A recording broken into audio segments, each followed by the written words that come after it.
2 semaines avant le mariage, ma fiancée cache qu'elle est enceinte de l'enfant de son ex. Je regarde la date criante sur le test de grossesse. Je vais l'affronter, l'âme en peine. Jeanne Lannu se met du rouge à lèvres devant le miroir. Elle me lance un coup d'œil dans le reflet. Sans s'arrêter, elle dit d'un ton léger, l'enfant est de Chiassignan. Ma main qui tient le test de grossesse tremble. Le bord du papier est tout froissé. Quoi? Elle se retourne, s'appuie contre la coiffeuse, les bras croisés. Son visage est sans expression, presque impatient. Pansy Cheng. Mon corps m'appartient. Si je veux avoir l'enfant de quelqu'un, ai-je besoin de ton accord? Ma gorge se serre, comme obstruée par quelque chose. Longtemps. Je finis par articuler, nous allons nous marier le mois prochain. Je sais. Elle détourne le visage vers la fenêtre. Signan a un cancer. Le médecin dit qu'il lui reste au plus 1 an à vivre. Il n'a pas d'autre souhait dans sa vie, il veut juste laisser une descendance. Je dois l'aider. À cet instant, en voyant son profil calme et impassible, je ressens soudain un froid. Je comprends soudain une chose, Jeanne Lannu ne m'a peut-être jamais aimé. Alors tu as fait ça dans mon dos. Enceinte de l'enfant d'un autre homme. C'est une insémination artificielle, me corrige-t-elle. Son ton est comme si on discutait de la météo. Aucun contact physique. Une fois l'enfant né. Je le confierai à la famille de Signan. Tu n'auras pas à l'élever. Tu peux continuer notre vie comme avant. Je la regarde, et me sens soudain complètement absurde. Depuis 1 mois. Nous nous sommes disputés d'innombrables fois à ce sujet. Chaque fois qu'elle en parlait, je m'y opposais fermement. Plein de souffrance. Je pensais qu'elle discutait avec moi, qu'elle essayait de me convaincre. Mais en fait, elle l'avait déjà fait. Sur ce test de grossesse, en noir sur blanc, il est écrit « Grossesse de 4 semaines ». Il y a 4 semaines, nous choisissions encore le modèle des faire-part de mariage. Ce soir-là. Elle avait même cuisiné pour une fois, fait mes côtes levées aigres douces préférées. C'était donc à ce moment-là qu'elle était déjà allongée sur la table d'opération, recevant le sperme d'un autre homme. Jeanne Lannu. Je prends une profonde inspiration. Ma poitrine me fait mal comme si on la lacérait avec un couteau émoussé. Et moi? Où me mets-tu? Ma fiancée va porter l'enfant d'un autre homme. Comment veux-tu que j'accepte ça? Elle fronce les sourcils, comme si elle ne comprenait pas mon tourment. Si Cheng, pourquoi ne comprends-tu pas? Elle s'approche de moi. Tente de me prendre la main. Je l'évite. Sa main reste en suspens. Elle soupire. Sans Signan, je serais déjà morte. Il y a 6 ans, ce soir-là, c'est lui qui m'a sauvé. Maintenant, il veut juste un enfant. Je lui en fais un, quel problème? C'est une manière de lui rendre l'appareil. Ces 2 mots rendre l'appareil, elle les a répétés d'innombrables fois ce mois-ci, comme un talisman irréfutable. Bloquant toutes ses décisions égoïstes et cruelles. Je regarde cette expression d'évidence sur son visage. Soudain, je me sens fatigué, une fatigue sans précédent. Les disputes et la souffrance du mois passé. Comme un monologue sans intérêt, dont je suis le seul spectateur. Et l'actrice principale avait déjà joué la scène clé selon son propre scénario. Si Cheng. Sa voix se fait plus douce, avec une pointe de persuasion. Sois tranquille. C'est vraiment une insémination artificielle, très propre. Dès que l'enfant naîtra, il sera emmené. Ça n'affectera pas notre vie. On continue comme avant, d'accord? Le mariage aura lieu comme prévu. Comme avant. Je regarde son visage encore beau mais étranger. L'endroit le plus tendre de mon cœur semble se briser avec un craquement. Je recule d'un pas. Je prends mes distances. J'ai besoin d'être tranquille, dis-je. Ma voix est si calme que j'en suis moi-même surpris. Elle semble soulagée, pensant que j'ai encore choisi de céder. Comme tant de fois au cours des 20 dernières années. D'accord? Réfléchis bien. J'ai encore quelque chose à régler du côté de Signan. Je dois y aller. Elle prend son sac, se dirige vers la porte, puis se retourne pour me regarder. Je t'apporterai un encas ce soir, ces petits pains grillés que tu aimes. La porte se ferme. Le silence tombe dans la pièce, si silencieux qu'on entend le tic-tac de l'horloge murale. Je glisse lentement au sol. Le dos contre le mur froid. Le test de grossesse est encore serré dans ma main, tout froissé. Je le déplie petit à petit, regarde le nom de Jeanne Lannu dessus. Ma vue devient floue. Je ferme les yeux, mais dans mon esprit, des images défilent sans contrôle, moi à 5 ans. Assis dans un coin de la maternelle, regardant ses enfants jeter mon écharpe dans une flaque d'eau, ils riaient aux éclats. Je ne parlais pas, l'autisme comme un épais cocon m'enveloppait de l'intérieur. Puis, cette petite fille aux couettes, aux yeux brillants comme des étoiles, s'est précipitée vers moi. Elle a repoussé d'un geste le garçon meneur et a crié d'un air furieux, « N'ai pas le droit de la maltraiter !» Elle a ramassé l'écharpe sale trempée, l'a essorée, puis a essayé maladroitement de la mettre autour de mon cou. L'écharpe était froide et humide, mais sa paume était chaude. « Si quelqu'un t'embête un jour, » dit-elle, le menton levé, comme un petit général imposant. « Grande sœur s'occupera d'eux pour toi. » À partir de ce jour-là, Jeanne Lannu eut une petite ombre derrière elle. Elle m'emmenait sécher les cours pour attraper des cigales, déchirer mes copies ratées et les jeter dans la rivière, lors de mon anniversaire oublié par mes parents.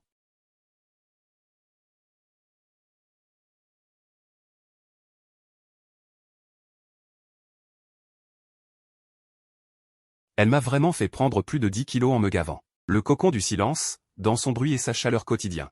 C'est peu à peu déchiré. Je pensais que je la suivrais toute ma vie. Plus tard, nous sommes allés à la même université. Le jour de ses 20 ans, J'ai rassemblé tout mon courage pour lui avouer mes sentiments. Elle m'a regardé longtemps, surprise. Puis a souri, d'accord. À cet instant, j'ai cru posséder le monde entier. 5 ans d'amour, des fiançailles logiques.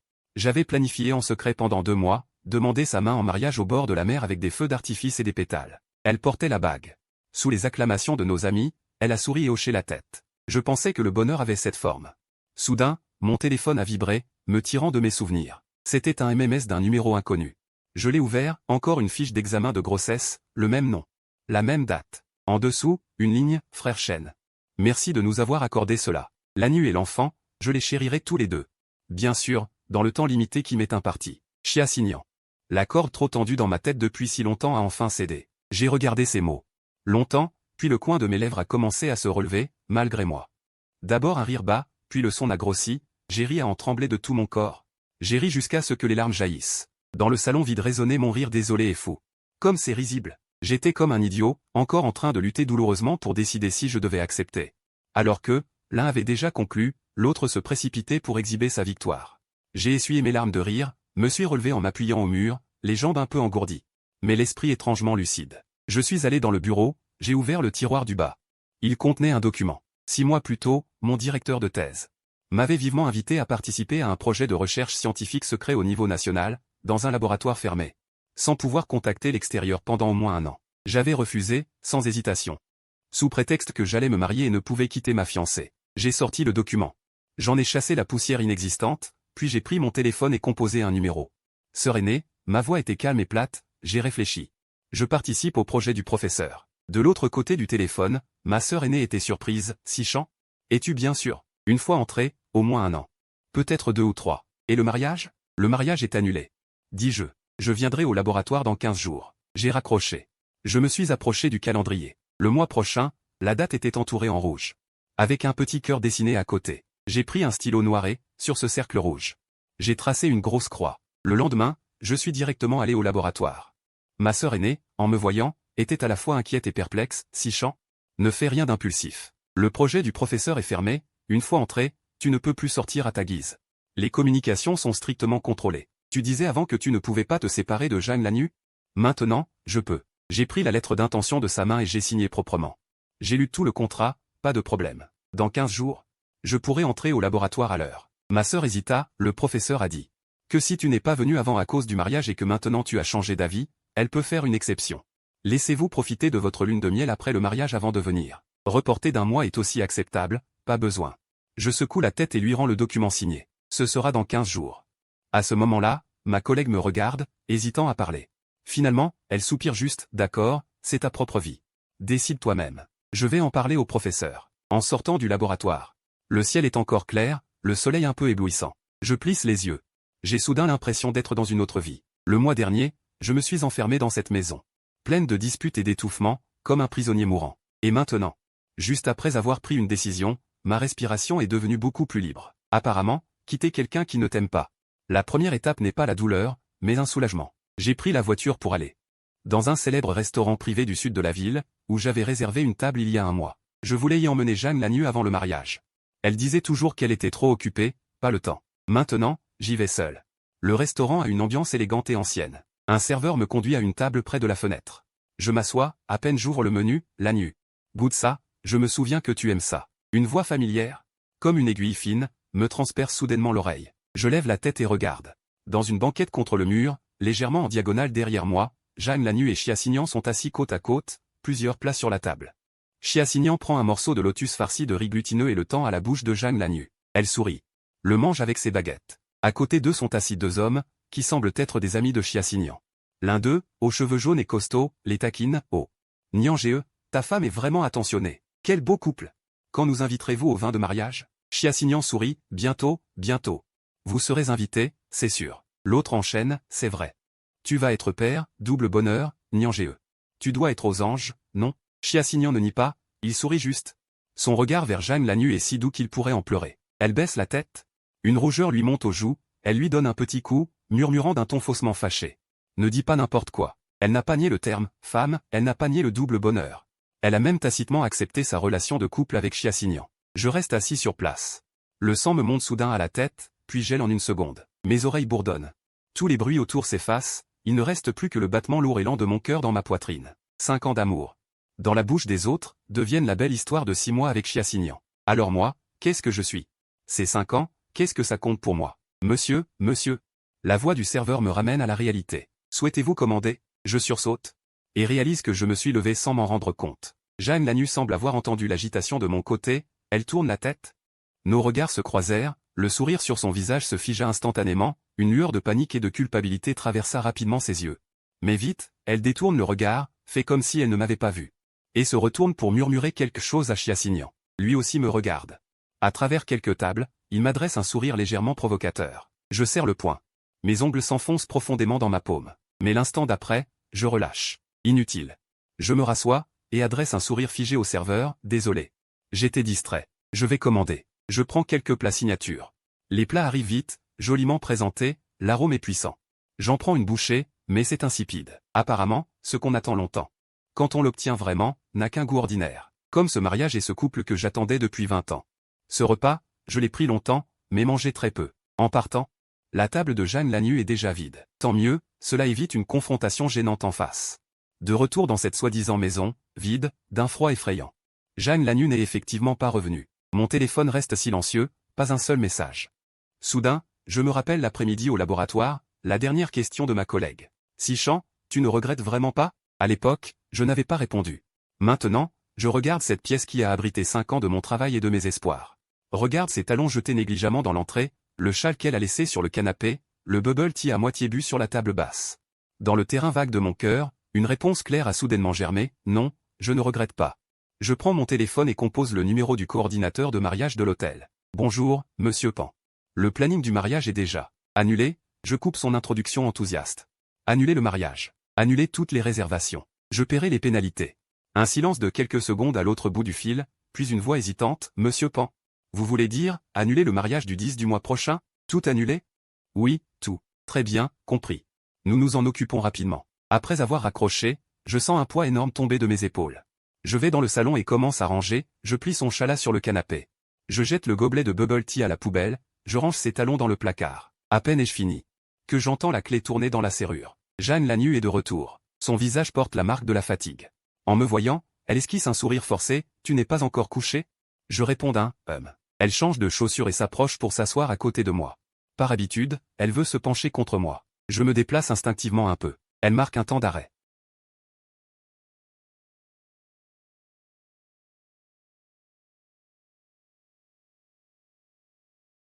Il ne s'est rien passé, vraiment. Je l'écoute réciter son explication rodée. Le cœur vide. Je réponds encore un « Elle semble soulagée. Croyant que j'ai encore une fois avalé ses mensonges. Il y a autre chose, elle se lèche les lèvres. Me regarde avec une prudence circonspecte, demain, on devait aller prendre les photos de mariage, non? Je la regarde sans parler. Demain, on pourrait ne pas y aller. Elle accélère le débit, Xiagnan dit que. De toute sa vie, elle n'aura peut-être jamais l'occasion de porter un costume pour une photo officielle, encore moins une photo de mariage. Elle veut en prendre une avec moi, pour garder un souvenir, juste pour réaliser son rêve. Elle observe mon expression et se dépêche d'ajouter, ne t'inquiète pas. Ce sera la seule fois. Plus tard, on en reprendra de meilleurs, je te le promets. Je la regarde, si pressée de me convaincre, et j'ai soudain envie de rire. Quelle raison noble et irréfutable. D'accord, je vais prévenir le photographe d'annuler. Elle reste figée, surprise que j'accepte si facilement. D'habitude. J'aurais posé des questions, montré mon mécontentement, et elle aurait dû déployer des trésors de persuasion pour me calmer.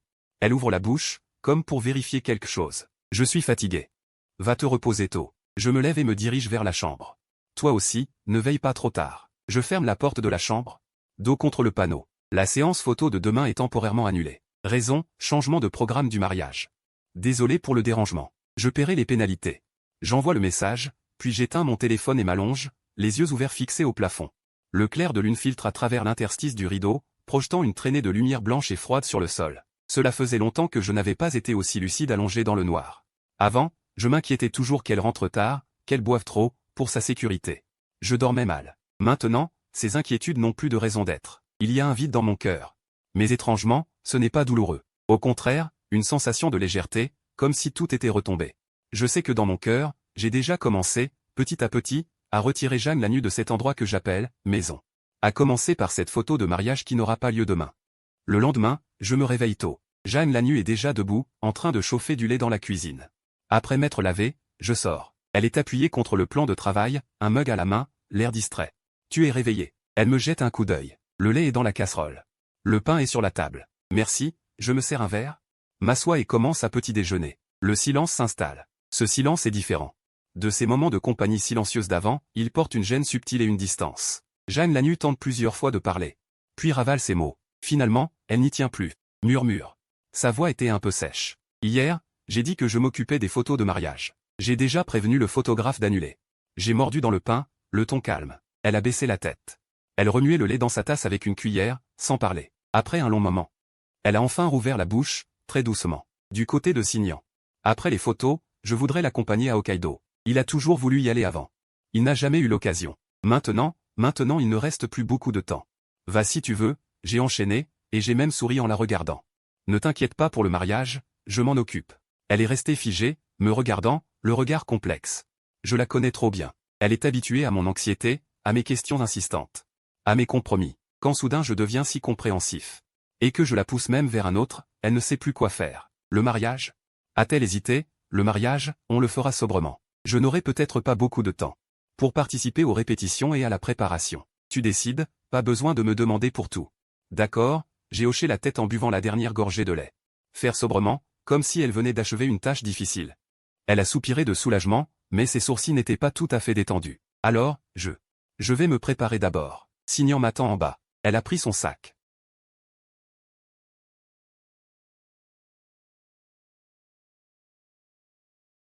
Et a immédiatement commencé à planifier. C'est la première fois en 5 ans de relation que je l'entends proposer volontairement un voyage.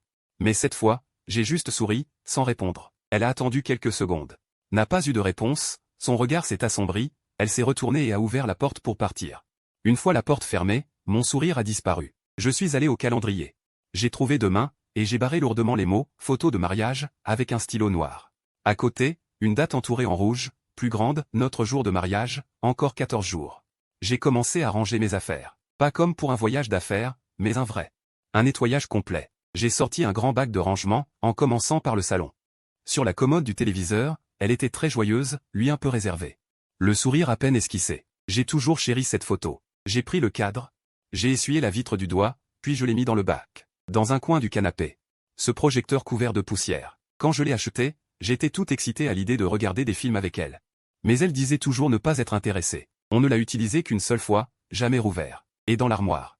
Ses pyjamas assortis jamais portés, je les avais achetés en secret pour lui faire une surprise. Elle les a vus, a souri sans rien dire. Pensichant, même si on sort ensemble, je suis un individu indépendant. Je n'aime pas les objets de couple, je me sens enfermé. Dans le bureau. Je garde précieusement une tasse en céramique moche qu'elle m'a offerte quand elle était étudiante. Dans le bureau. Il y a aussi des bols et baguettes assortis avec des motifs de dessins animés mignons, la balancelle double sur le balcon. Un par un, un. 5 ans, cette maison, d'un appartement témoin froid, je l'ai peu à peu remplie de chaleur et d'atmosphère de vie. Je pensais construire un foyer. Maintenant je réalise que ce que j'ai construit n'était qu'une illusion amoureuse dans laquelle je m'immergeais seul. Chaque objet ici est marqué par mon désir et mon attente. Mais on y trouve rarement une trace de ce qu'elle aime vraiment. Elle était comme une invitée de passage, polie et distante.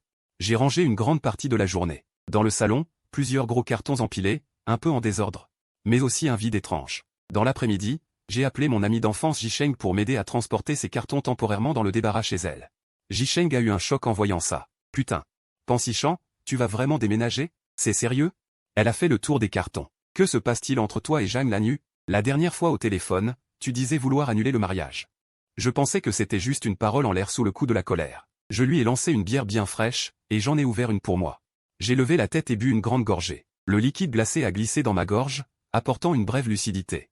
Le mariage est annulé. Je me suis assis contre le mur. Complètement annulé. Pourquoi? Jisheng s'est assis en face de moi, le visage sérieux. Tu l'as poursuivi pendant 20 ans, tu étais sur le point d'arriver au bout, et tu annules comme ça? Que se passe-t-il? Est-ce que c'est son soi-disant sauveur? J'ai ri jaune. J'ai posé la canette de bière par terre, me suis frotté le visage des deux mains. Elle est enceinte. J'ai dit, de Chia Signan. Jisheng est resté figé 2 secondes. Il a bondi brusquement, quoi? J'ai crié. Pensicheng, redis-le une fois. Jeanne Lannu porte l'enfant d'un autre homme, de ce Chia Signan maladif? Insémination artificielle, ai-je ajouté d'une voix neutre. Pour rembourser une dette de gratitude. Chia Signan, cancer en phase terminale, veut laisser une descendance.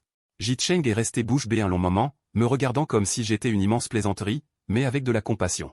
Rembourser une dette? Rembourser sa tête? Oui. A-t-elle lâché un juron? Il y a des milliers de façons de montrer sa gratitude, elle choisit celle-ci, et en plus elle te le cache, en passant en force. Pan Sheng, t'as du cerveau? Tu peux encaisser ça? Tu comptais vraiment te marier? Et ensuite élever l'enfant d'un autre? Je ne peux pas supporter ça. J'ai secoué la tête. Donc le mariage est annulé. J'ai aussi décidé de la quitter. La quitter. Sheng s'est assis, la voix plus basse. Où vas-tu? Et ton travail? J'ai accepté d'aller avec le professeur dans ce projet expérimental fermé. Je l'ai regardé en disant, je pars dans 15 jours. Une fois dedans. Peut-être que je ne pourrai pas en sortir avant 1 ou 2 ans, et je ne pourrai pas contacter l'extérieur facilement. Sheng est resté silencieux. Elle tenait la canette de bière, ses doigts pressant machinalement le métal, produisant un léger bruit de craquement. Tu es sûr de vouloir ça? Entrer est facile, sortir est dur. Et puis, tu laisses tomber Jeanne la nuit comme ça? Après ce qu'elle t'a fait, tu n'as pas de rancune? Rancune? J'y ai bien réfléchi, puis j'ai secoué la tête. Non, pas de rancune. Juste l'impression que ça n'a plus de sens. J'ai renversé la tête pour finir la bière.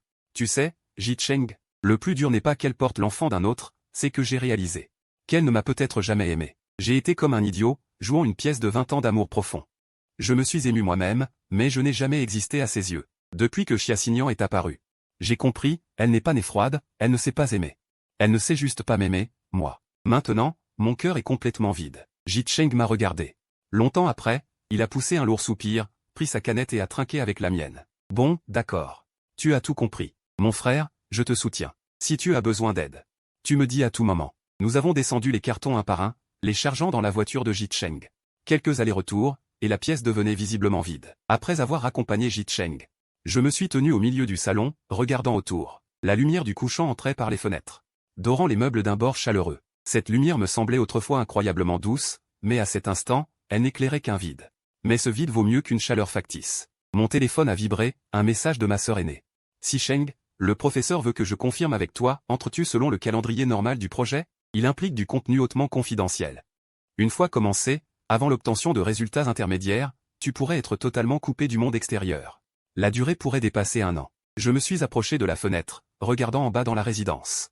Un jeune couple se tenant la main, marchant et riant. Il fut un temps où c'était Jeanne la nuit et moi, ou du moins ce que je croyais être nous. J'ai baissé la tête pour taper. Réponse rapide, sœur aînée, je suis sûr. Je suis prêt, j'entre à l'heure prévue. J'ai appuyé sur envoyer. À peine le message parti, j'ai entendu la porte s'ouvrir derrière moi. Jeanne la nuit était de retour. Derrière elle, Xiaxignan l'accompagnait. En voyant le salon nettement plus vide, Jeanne la nuit a marqué un temps d'arrêt. Fronçant légèrement les sourcils, Sheng, il manque des choses dans la pièce? J'ai jeté quelques trucs inutiles, ai-je répondu d'un ton neutre, mon regard glissant sur Xiaxignan derrière elle. Aujourd'hui, Xiaxignan semblait de meilleure humeur, vêtue d'un pull beige de bonne coupe, un sourire doux mais teinté de faiblesse sur le visage. Elle s'est avancée d'un pas, adoptant une posture humble, frère Pan, désolé.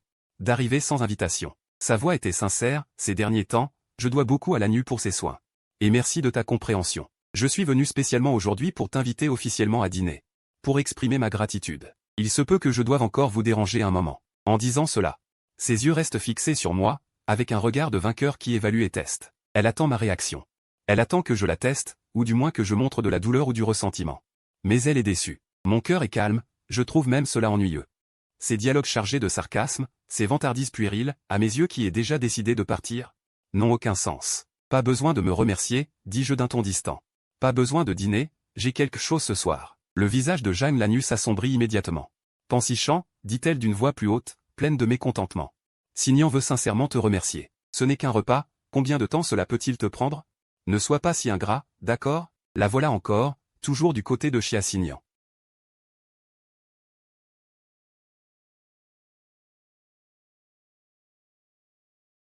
Je rends Pangée mal à l'aise. Peut-être que je devrais partir d'abord. Partir? Non. Jeanne Lanus se fâche encore plus, me fusille du regard. Ce dîner doit avoir lieu aujourd'hui. Pensichant, je te le dis, ne fais pas cette tête. Un grand homme. Tu ne peux pas être plus large d'esprit, je les regarde, l'un jouant le méchant, l'autre le gentil.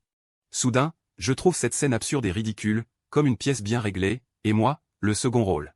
Je ne veux plus jouer le jeu. Finalement, je suis quand même entraîné par Jeanne Lanus. À moitié tiré, à moitié traîné jusqu'au restaurant. C'est un restaurant occidental haut de gamme, réservé par Xiaxignan. L'environnement est calme, l'ambiance agréable, idéal pour un rendez-vous amoureux. Nous nous asseyons tous les trois, ce qui semble particulièrement incongru. Le serveur apporte les menus. À peine j'ouvre le menu, j'entends Jeanne Lanus dire au serveur, pas de plat trop gras. Plutôt léger. Ah, et dans tous les plats, pas de coriandre. Aucune du tout. Elle se souvient que Chiassignan n'aime pas la coriandre. Le serveur hoche la tête et note. Pendant l'attente après la commande, Jeanne Lannu rince naturellement les couverts de Chiassignan à l'eau chaude. D'un geste habile, Chiassignan la regarde en souriant, murmurant parfois quelque chose. Qui la fait sourire en pinçant les lèvres. Cette complicité et cette intimité, en 5 ans. Je les ai rarement eues de Jeanne Lannu. Les plats arrivent. Jeanne Lannu fait naturellement glisser un poisson vapeur devant Chiassignan. Signan, goûte ça, c'est très frais.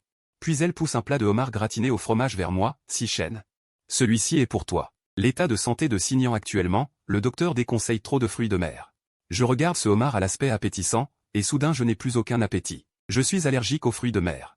Je repose mes baguettes, et d'une voix calme j'énonce un fait. La main de Jeanne Lannu qui servait Chiassignan s'arrête. Elle lève la tête vers moi, avec un instant de perplexité et d'étrangeté dans les yeux.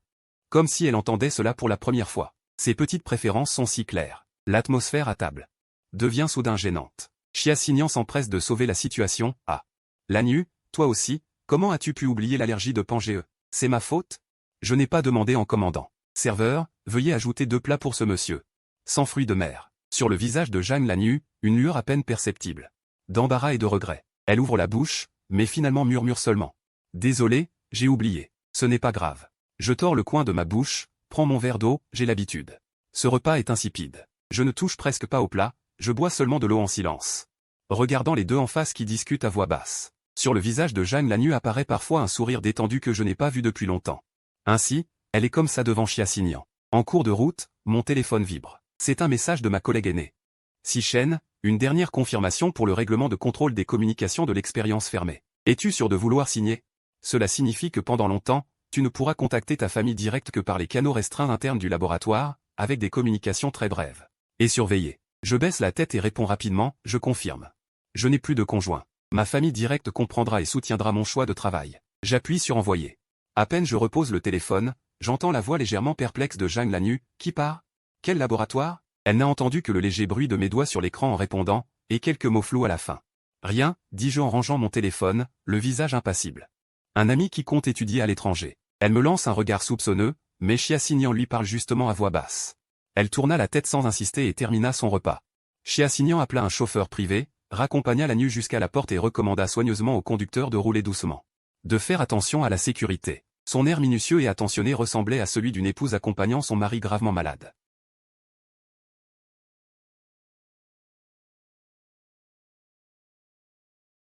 Il se pourrait qu'elle doive loger chez Signan quelque temps. Son état est instable ces derniers temps, elle a besoin d'une surveillance constante. Mais ne t'inquiète pas, je reviendrai avant le mariage. Je veillerai sur elle. Mon cœur n'éprouvait plus la moindre vague. Je hochai la tête, prends soin d'elle. Et prends soin de toi aussi. Elle sembla surprise par ma réaction, resta figée 2 secondes. Puis hésita, alors je retourne préparer quelques affaires. Merci pour tout ce que tu fais pour le mariage. Ce n'est rien. Je la regardais partir une fois de plus, puis me retournai. Je marchais seul dans les rues illuminées. Le vent du soir soufflait, portant la fraîcheur du début de l'automne. Je resserrai mon manteau, mais mon pas s'allégeait peu à peu. Encore 13 jours. Jeanne Lannu avait effectivement emménagé chez Chiassignan. Mon monde devint soudain silencieux. Plus de disputes. Plus de silence étouffant. Plus de paix factice à entretenir avec précaution. Je commençais à savourer ces moments de solitude. Le jour, j'allais à l'université pour régler les formalités. Mes collègues exprimaient leurs regrets, certains, plus proches, me demandaient en privé. Si le mariage approchait, si j'allais me consacrer à mon foyer. Je me contentais de sourire et de dire. Le mariage est annulé. J'ai de nouveaux projets personnels. Ils affichaient un air surpris et gêné. S'empressaient de s'excuser. Je levai la main en signe que ce n'était pas grave. En vidant mes effets personnels du bureau, j'aperçus au fond d'un tiroir une petite boîte en velours. Je l'ouvris. À l'intérieur, une paire de boutons de manchette en platine, sobre et élégante. À côté, une carte. À mon futur époux, Pansichant. Un nouveau départ. Je t'aimerai toujours. Jeanne Lannu. Aujourd'hui, cela semblait d'une ironie amère. Je jetai les boutons de manchette et la carte à la poubelle. Certaines choses n'ont d'autre intérêt que de nous rappeler à quel point nous avons été stupides. De retour chez moi, je poursuivis mon grand nettoyage. Je mis dans des cartons les livres professionnels qu'il n'avait presque jamais touchés dans le bureau, prêts à les donner. Je jetai les pots de succulentes achetés sur un coup de tête et jamais entretenus. Je vidai le réfrigérateur des yaourts toujours périmés. Ce processus ressemblait à un rituel d'adieu lent et déterminé. Chaque objet lié à lui que je jetais détendait un peu plus la corde tendue en moi. Chêne revenait parfois, apportant de la bière et des plats simples. Pour boire un verre avec moi. Il ne parlait guère de Jeanne Lannu, seulement d'autre chose. Les perspectives du laboratoire, mes projets futurs, ou tout simplement pour jouer 2 parties de jeux vidéo. Cette compagnie sans jugement ni pitié me réconfortait. 7e jour du compte à rebours. Je retournai chez mes parents. Ma mère avait préparé tous mes plats préférés. À table. Il me regardait, semblait vouloir dire quelque chose mais hésitait. Finalement, ce fut mon père qui parla le premier. Sichan, ta mère m'a dit que tu avais démissionné de l'université.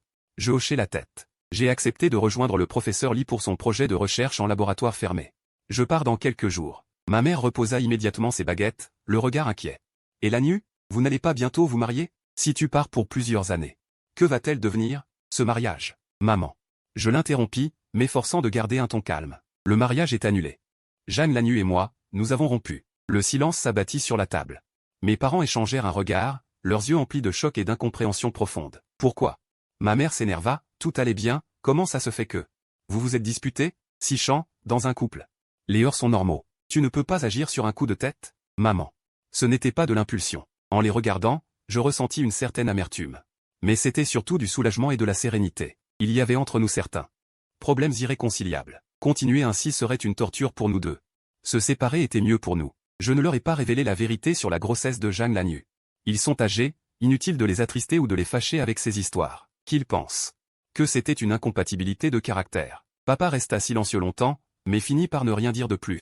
Il se contenta de me servir sans cesse. Mange bien. Une fois dans le labo. Mais il n'y aura pas d'aussi bon plat fait maison. À ce moment-là, j'avais le cœur chaud, mais aussi un peu serré. Peu importe ce qu'on vit dehors, la maison reste toujours le dernier refuge. De retour de chez mes parents. Je sentais que mes dernières attaches étaient aussi réglées. 5e jour du compte à rebours. J'ai emballé tous mes effets personnels que j'avais décidé d'emporter, et par une filière logistique spécialisée. Je les ai expédiés à l'avance au laboratoire de la base. Je ne garde avec moi qu'un sac à dos léger, avec quelques papiers indispensables, quelques vêtements de rechange. Et les appareils électroniques les plus importants. La pièce est devenue complètement vide. La douceur soigneusement aménagée autrefois a disparu sans laisser de traces, retrouvant sa propreté et sa froideur initiale de showroom. Mais je ne me sens pas triste, au contraire, j'éprouve un sentiment de vide et de liberté nouveau. Dans mon téléphone. Le fil d'actualité de Chiassignan est toujours actif. Il a posté une photo de lui et Jeanne Lanyu dans la neige à Hokkaido. Tous deux vêtus de doudounes de la même couleur, entourés d'épaisses écharpes, souriant radieusement à l'objectif. La légende dit, avec toi, même l'hiver et le printemps. Lanyu, Jeanne Lanyu a aimé la photo. Et a même répondu en dessous avec un émoji timide. Je l'ai fait défiler calmement. Le cœur sans aucune vague. Je trouve même que le sourire de Jeanne Lanyu sur la photo semble plus éclatant et radieux que dans tous mes souvenirs. Peut-être que c'est vraiment ce qu'elle voulait. Ou ce qui lui convient vraiment. Et moi aussi, je devrais partir à la recherche de mon propre printemps. 3e jour du compte à rebours. Je suis allé à l'hôpital pour obtenir quelques médicaments courants, au cas où j'en aurais besoin après être entré dans le laboratoire. Parfois, le destin fait bien les choses. Après avoir pris mes médicaments, alors que je traversais le hall des consultations, je suis tombé nez à nez avec Jeanne Lanyu et Chiassignan qui venaient pour un examen prénatal. Le ventre de Jeanne Lanyu commençait déjà à être nettement bombé. Elle portait un pull large, et Chiassignan la soutenait avec précaution. Il marchait en parlant à voix basse. En me voyant, Jeanne Lanyu marqua un temps d'arrêt. Une expression complexe traversant son visage. Chiassignan, lui, eut les yeux qui s'illuminèrent et tira Jeanne Lanyu pour s'approcher rapidement. Frère Pan, quelle coïncidence. Chiassignan afficha un sourire sur son visage. Puis changea aussitôt pour une expression de supplication pathétique, frère Pan. Je sais que tu n'as peut-être pas encore complètement accepté la grossesse de Lanyu, mais honnêtement, il ne me reste plus beaucoup de temps. Les médecins disent qu'il me reste au maximum 1 an. Je veux juste voir cet enfant naître de mes propres yeux. En disant cela, il fit mine de s'agenouiller. Je l'observai froidement, sans bouger. Jeanne Lanyu, surprise, le retint fermement, signant. Que fais-tu? Tu n'es pas en bonne santé, relève-toi vite. Chiassignan finit par se relever grâce à elle, mais continua à me regarder avec des yeux pitoyables. Jeanne Lanyu se tourna vers moi. D'un ton empreint d'une résignation désabusée, Sichan, puisque nous nous sommes croisés. Je ne vais pas te cacher la vérité. Je vais garder cet enfant. Mais sois tranquille. Il est encore tôt, cela n'affectera pas notre mariage. Quand l'enfant naîtra. Je sais, l'interrompis-je calmement. Ma voix sans aucune émotion perceptible. Vous êtes occupé, je vais y aller. Sur ces mots, je l'ai contourné et me dirigeai droit vers la sortie, sans colère. Sans reproche, sans même un regard supplémentaire. Sichan. Jeanne Lanyu m'appela par derrière, une pointe d'inquiétude à peine perceptible dans sa voix. Je ne me retournai pas. Marchant rapidement jusqu'à l'escalier, alors que je m'apprêtais à descendre, mon bras fut soudain attrapé par derrière. C'était Chiassignan. Il m'avait rattrapé. Sur son visage, la faiblesse et la supplication feinte avaient disparu, remplacées par une expression de triomphe. Jeanne Lanyu se trouvait encore à une dizaine de mètres derrière, nous regardant avec anxiété. Sichan, chuchota Chiassignan, chaque mot comme une aiguille empoisonnée.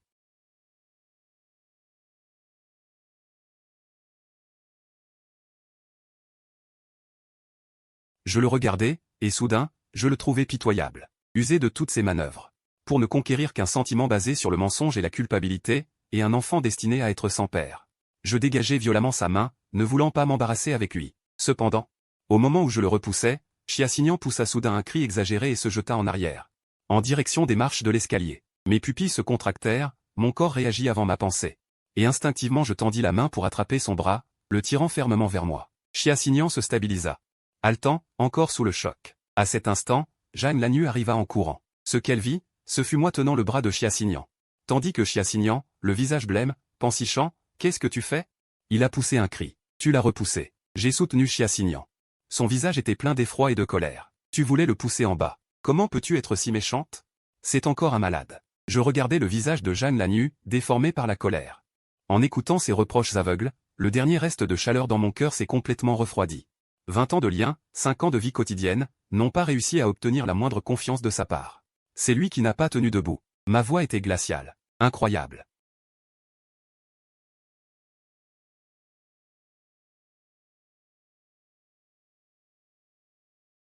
Tu t'excuses immédiatement auprès de Signan. Chiassignan, appuyé sur Jeanne Lannu, agita faiblement la main. Laisse tomber, Lannu. Frère Pan était peut-être juste en colère, ce n'était pas intentionnel. Allons-y, je ne me sens pas bien. Non. Il doit s'excuser. Jeanne Lannu insistait, me fixant du regard. Je les regardais, et soudain tout cela m'a semblé insipide, comme une mauvaise farce. Pense ce que tu veux. Je laissai tomber cette phrase, me retournai et descendis les escaliers sans me retourner. Derrière moi, j'entendais les cris exaspérés de Jeanne Lannu et la voix de Chiassignan feignant de calmer les choses, mais je m'en fichais déjà. En sortant de l'hôpital, le soleil était un peu éblouissant. J'inspirais profondément l'air frais. Une clarté dans mes poumons. Il reste 2 jours, le dernier jour avant mon départ.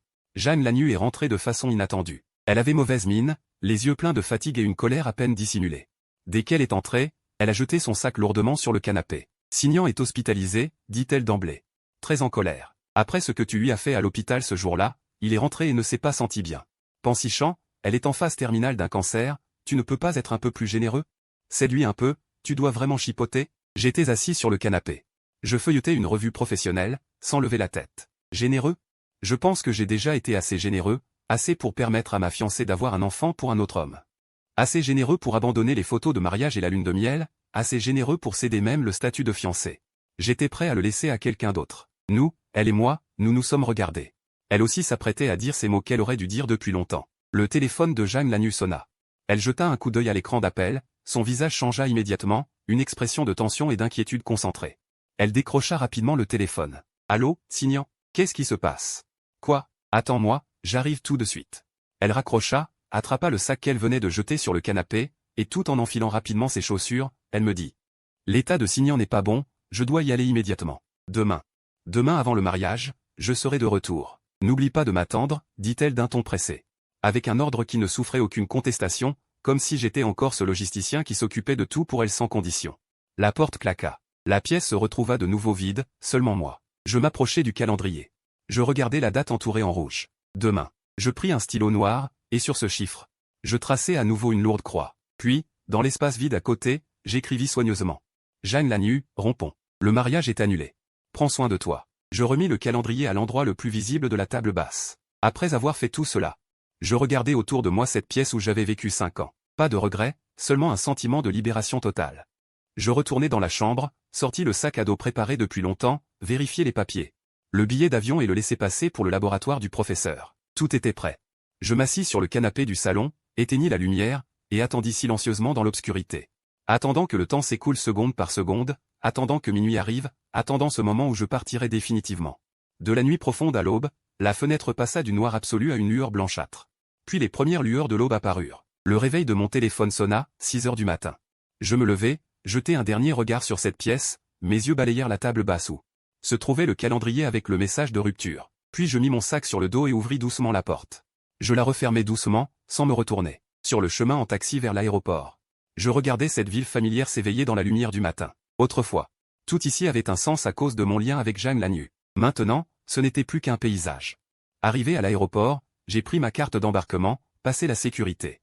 Dans le hall d'embarquement, les gens allaient et venaient, pour la plupart des voyageurs pressés ou impatients. J'étais assis près de la fenêtre. Je regardais les avions décoller et atterrir sur le tarmac. Mon téléphone restait silencieux.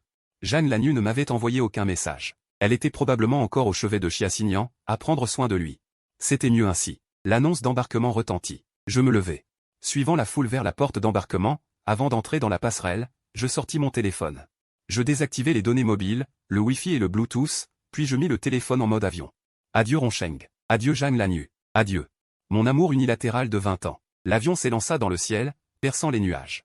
Le soleil inondait le hublot sans obstacle, si brillant qu'il en était éblouissant. Je regardais l'immense mer de nuages tourbillonnant à l'extérieur. Dans mon cœur, sur ces ruines longtemps désolées, une pousse verte nommée Espoir semblait percer la terre. Une nouvelle vie allait commencer. L'avion atterrit en douceur à l'aéroport de Jingxi. Je sortis de la cabine. L'air sec et froid du nord me frappa le visage, si différent de la douceur de Roncheng. Je pris une profonde inspiration. Je pouvais même sentir une légère piqûre, qui étrangement me revigora, suivant les indications de l'adresse. J'arrivai dans le hall d'arrivée. La foule était clairsemée, mais il y avait pas mal de gens tenant des panneaux pour accueillir. Je cherchais du regard, ne vis pas de panneau avec mon nom. J'allais appeler ma cadette. Quand soudain derrière moi retentit un appel clair et joyeux, « Senior. Senior Pan, par ici. » Je me retournai. Une fille vêtue d'une doudoune blanc crème et d'une écharpe rouge me faisait vigoureusement signe. Son visage arborait un sourire radieux, ses yeux plissés en croissant de lune. Elle écarta la foule et trottina vers moi. Légèrement essoufflée, elle s'arrêta devant moi. « Aîné ? Enfin je t'ai trouvé, » dit-elle d'un ton léger et naturel, avec une pointe de reproche espiègle. J'avais peur de me tromper. 5 ans sans se voir, aîné, tu es encore plus beau. J'étais un peu stupéfait. La jeune fille devant moi débordait de jeunesse, son sourire était extrêmement contagieux. Mais je n'arrivais pas à me rappeler qui elle était. Elle me semblait familière. Voyant mon air perplexe. Elle tapa du pied en faisant semblant d'être en colère. « Non, vraiment, aîné Pansicheng. Tu m'as vraiment oublié. À l'époque au labo, qui est-ce qui courait après les données pour toi jusqu'à en avoir les jambes toutes fines? Qui a vu son PowerPoint de soutenance de thèse renvoyé par toi pour être modifié 8 fois? Je suis blessé. Je vais me plaindre au professeur Lee. » La porte de mes souvenirs s'ouvrit brusquement. Une fille qui portait toujours une queue de cheval. Vêtue d'une blouse de labo trop grande, les yeux brillants de soif de savoir, parfois les yeux rouges d'inquiétude à cause d'une expérience ratée. Cette image se superposa au visage éclatant devant moi. « Chou Jingxu ?» Je n'osais pas en être sûr, ma voix pleine de surprise. « Petite sœur Chou?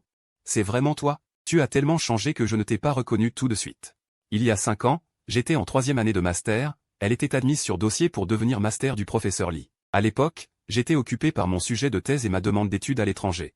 Et je n'avais pas eu de relation profonde avec cette petite sœur. Je me souvenais seulement qu'elle était travailleuse et un peu négligente, mais très studieuse. Je ne m'attendais pas à ce que, 5 ans plus tard, cette petite fille immature et naïve soit devenue élégante et gracieuse. Confiante et enjouée. « Tu as encore un peu de conscience, tu ne m'as pas complètement oublié. » dit Chou Jingxu en fronçant le nez, mais ses yeux étaient pleins de rire. « Allons-y, allons-y. Le professeur Lee n'arrête pas de parler de toi depuis ce matin, disant que son élève prodigue est enfin revenu sur le droit chemin, tout en parlant. » Elle tendit naturellement la main pour m'aider à prendre ma valise. « Je vais le faire moi-même. » dis-je en évitant instinctivement, en serrant mon sac à dos. Une habitude prise avec Jeanne Lannu. Je n'étais pas habitué au contact trop proche avec le sexe opposé. La main de Chou Jingxu resta un instant en suspens, puis elle haussa les épaules avec indifférence. Se retourna pour me guider. « Alors suis-moi, aîné, la voiture est garée par là. » Ces dernières années, les changements ont été énormes, surtout du côté de notre laboratoire, sur le chemin pour y aller. Chou Jingxu a fait office de guide temporaire, babillant et présentant les paysages en chemin ainsi que la situation du laboratoire. Elle parlait vite, d'une voix claire et sonore, comme une alouette joyeuse. Dissipant la fatigue du long vol et la dernière ombre qui subsistait au fond de mon cœur, à travers la vitre de la voiture. Regardant cette ville à la fois étrangère et immense, cet endroit où je vais vivre et travailler pendant longtemps à l'avenir. Pas de visage familier, pas de lien du passé, seulement de nouveaux défis et l'inconnu. Cette parcelle désolée dans mon cœur semblait recevoir un rayon de soleil. La voiture est entrée dans un parc bien gardé. Finalement, elle s'est arrêtée devant un bâtiment gris, d'apparence modeste mais avec un niveau de sécurité très élevé. Arrivé. Chou Jingxu sauta de la voiture et désigna l'immeuble. Le professeur Lee est dans le bureau le plus à l'est au 3e étage. Il vous attendait avec impatience. Je restais debout en bas, levant les yeux vers ce bâtiment, une certaine émotion naissait en moi. Une sorte d'appréhension, comme la nostalgie d'un pays natal. Autrefois, pour Jeanne Lannu, j'avais refusé à 2 reprises l'invitation pressante de mon professeur. Aujourd'hui, de retour en disgrâce, le professeur serait-il déçu? Serait-il encore fâché contre moi? Chou Jingxu remarqua mon hésitation. Ses grands yeux firent un tour, puis elle se dressa soudain sur la pointe des pieds. En direction d'une fenêtre au 3e étage, elle lança gaiement à voix haute, « Professeur Lee. Pansichan est arrivé. » Je sursautai, et d'instinct je voulus lui couvrir la bouche. Ma main se figea à mi-chemin. Ce geste était trop brusque. Après son cri, Chou Jingxu me fit un clin d'œil et baissa la voix, « Maintenant, tu n'as plus de retraite possible. Senior, monte vite. » Le bout de ses oreilles semblait légèrement rougi. Que ce soit à cause du froid ou d'autre chose. Effectivement, une voix forte résonna bientôt d'en haut. Quand tu es arrivé, monte tout de suite. Qu'est-ce que tu traînes en bas? C'était la voix du professeur Lee. Elle paraissait sévère, mais ce ton familier réchauffa mon cœur. Je me ressaisis, dis merci à Shu Jingxu, puis me tournai pour entrer à grands pas dans le laboratoire. Au bureau du côté et du 3e étage, la porte était entrebâillée. Je frappai. Entrez, dit la voix, plus calme à l'intérieur. Je poussai la porte. 5 ans sans se voir. Le professeur Lee était assis derrière son grand bureau, ses cheveux avaient beaucoup blanchi, mais son regard restait aussi perçant que celui d'un aigle. Il ôta ses lunettes de lecture et m'examina de la tête aux pieds. Des cheveux jusqu'à la pointe des chaussures, ce regard scrutateur me fit instinctivement redresser le dos. Le temps s'écoula en silence pendant quelques secondes. Tu as enfin décidé de revenir, dit finalement le professeur Lee. Sa voix sans tonalité discernable. Professeur, dis-je, la gorge serrée. Les excuses et explications que j'avais préparées me semblaient désormais bien pâles. Le professeur Lee agita la main. M'interrompant, laissons le passé de côté. L'important, c'est que tu sois revenu. Et que ton cœur soit là. Il désigna la chaise en face de lui, assieds-toi. Je m'assis sans un mot, mes nerfs tendus se relâchèrent un peu. Le projet. Ta sœur aînée t'en a probablement parlé. Niveau de confidentialité élevé, tâche lourde. Cycle long. Une fois dedans, il faut se préparer à être isolé du monde pendant plusieurs années. Le ton du professeur Lee était sérieux. Et ton mariage? Tu l'as dissous? Annulé? Je répondis sans hésitation, annulé. Maintenant, je n'ai plus d'affaires personnelles qui m'entravent, je peux me consacrer pleinement. Le professeur Lee me regarda profondément, ce regard semblait transpercer le cœur. Il ne posa pas d'autres questions. Se contentant de hocher la tête, bien. Puisque tu as décidé. Travaille bien. Ne trahis pas ton talent, ni cette seconde chance. Oui, professeur, répondis-je solennellement. Va. Laisse Jingxu te conduire au dortoir pour t'installer et te familiariser avec les lieux. À partir de demain, tu entreras dans la phase de formation préparatoire. Le professeur Lee remit ses lunettes. Fit un geste de la main, son regard déjà retombé sur les documents sur la table, entrant dans son état de travail. Je me levai, m'inclinai respectueusement, sortis du bureau et refermai la porte derrière moi, poussant un long soupir de soulagement. La pierre qui pesait sur mon cœur depuis si longtemps était enfin tombée. Shu Jingxu m'attendait encore à l'escalier. Me voyant sortir, elle s'approcha et demanda à voix basse, « Alors? Le professeur Lee ne t'a pas grondé? » « Non, dis-je en souriant. Le professeur est gentil. Tant mieux, dit-elle, soulagée. Elle retrouva sa vivacité, « Viens, Senior. Je t'emmène à ta nouvelle maison. Les conditions ne seront peut-être pas aussi bonnes qu'à l'extérieur, mais tout le nécessaire est là. Et c'est particulièrement calme, parfait pour la recherche. » Le dortoir était une simple chambre individuelle.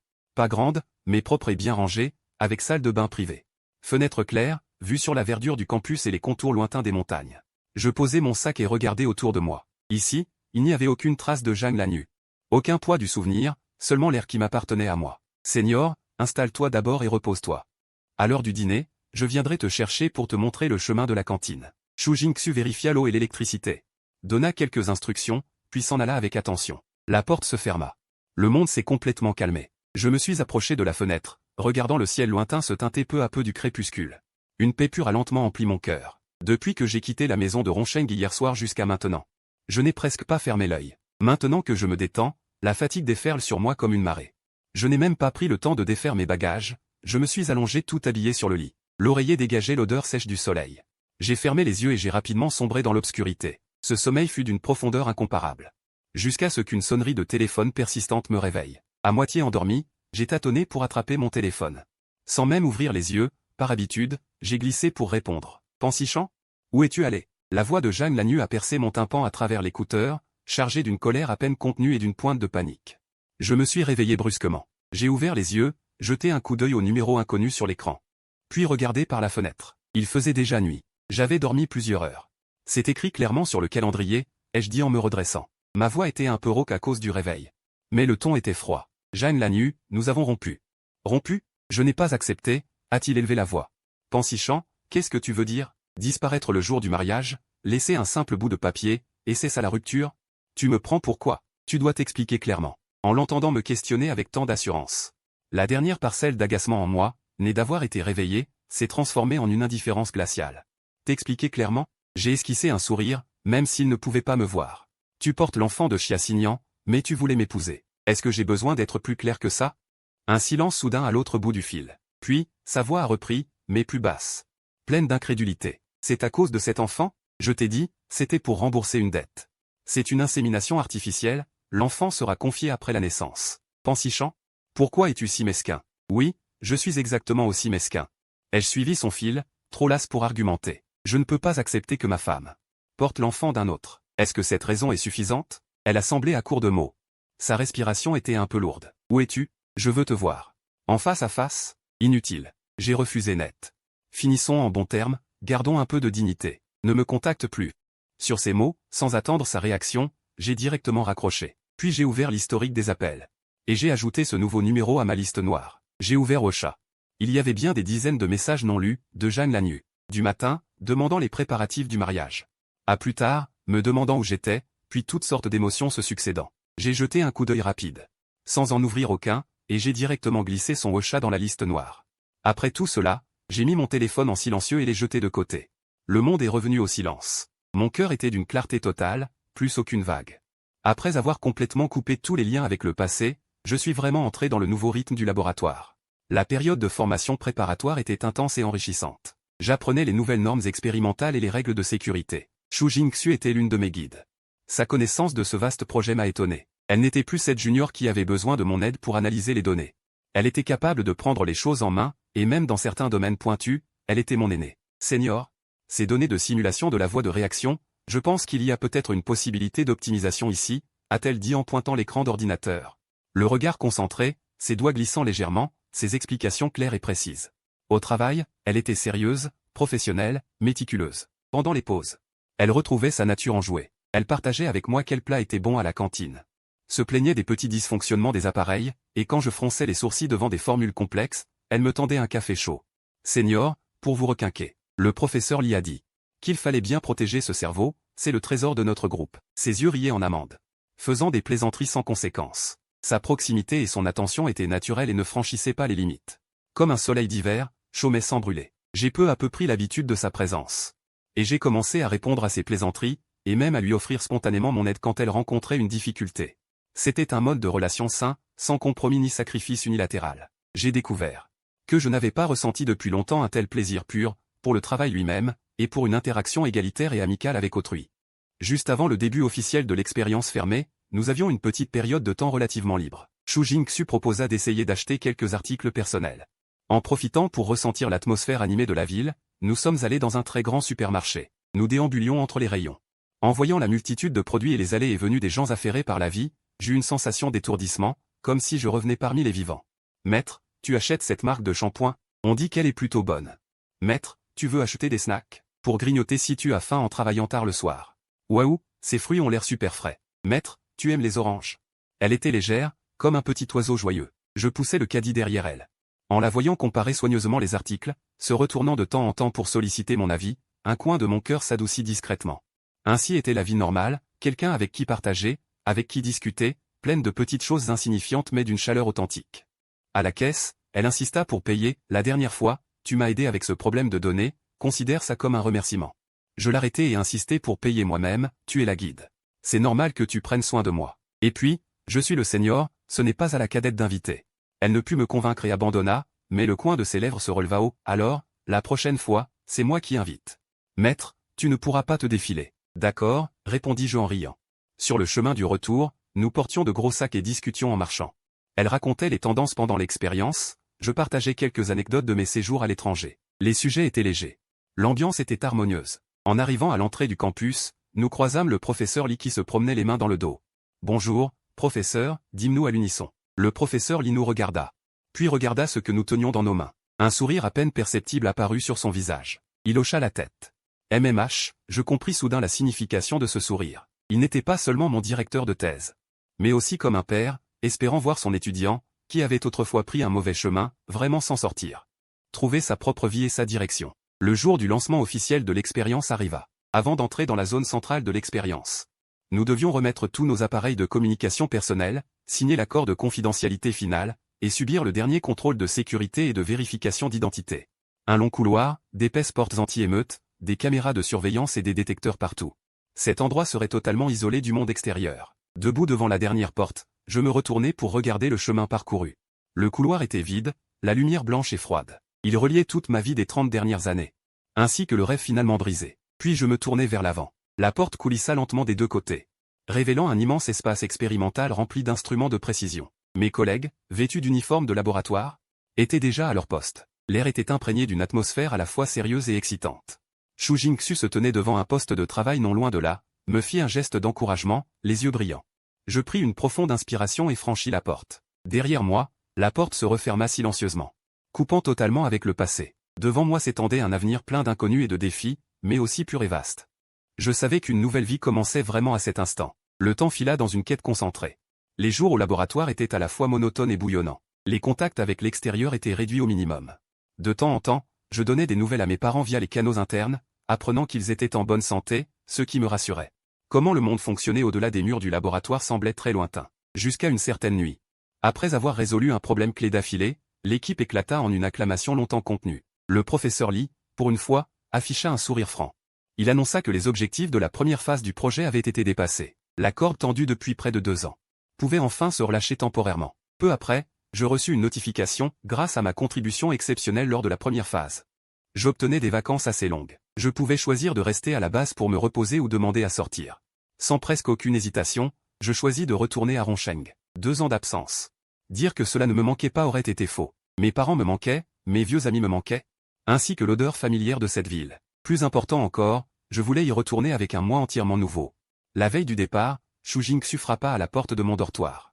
Elle tenait une petite boîte dans ses mains, le visage légèrement rougi, les yeux incroyablement brillants. « Maître, je t'offre quelque chose. » Elle fourra la boîte dans mes mains. « C'est pour célébrer la victoire de la première phase, et pour te souhaiter bon voyage. » J'ouvris la boîte. À l'intérieur se trouvait un signet métallique délicat, conçu comme une forme abstraite de double hélice d'ADN, avec une ligne de petits caractères gravés. L'exploration n'a jamais de fin. Je l'ai conçu moi-même, fait fabriquer par un artisan à l'extérieur, dit-elle un peu gênée. J'espère que ça te plaît. Une vague de chaleur monta dans mon cœur. Très joli, et très approprié. Merci. Jingxu, elle a levé la tête et m'a regardé courageusement dans les yeux. Maître, pour ce retour, est-ce que tu reviendras?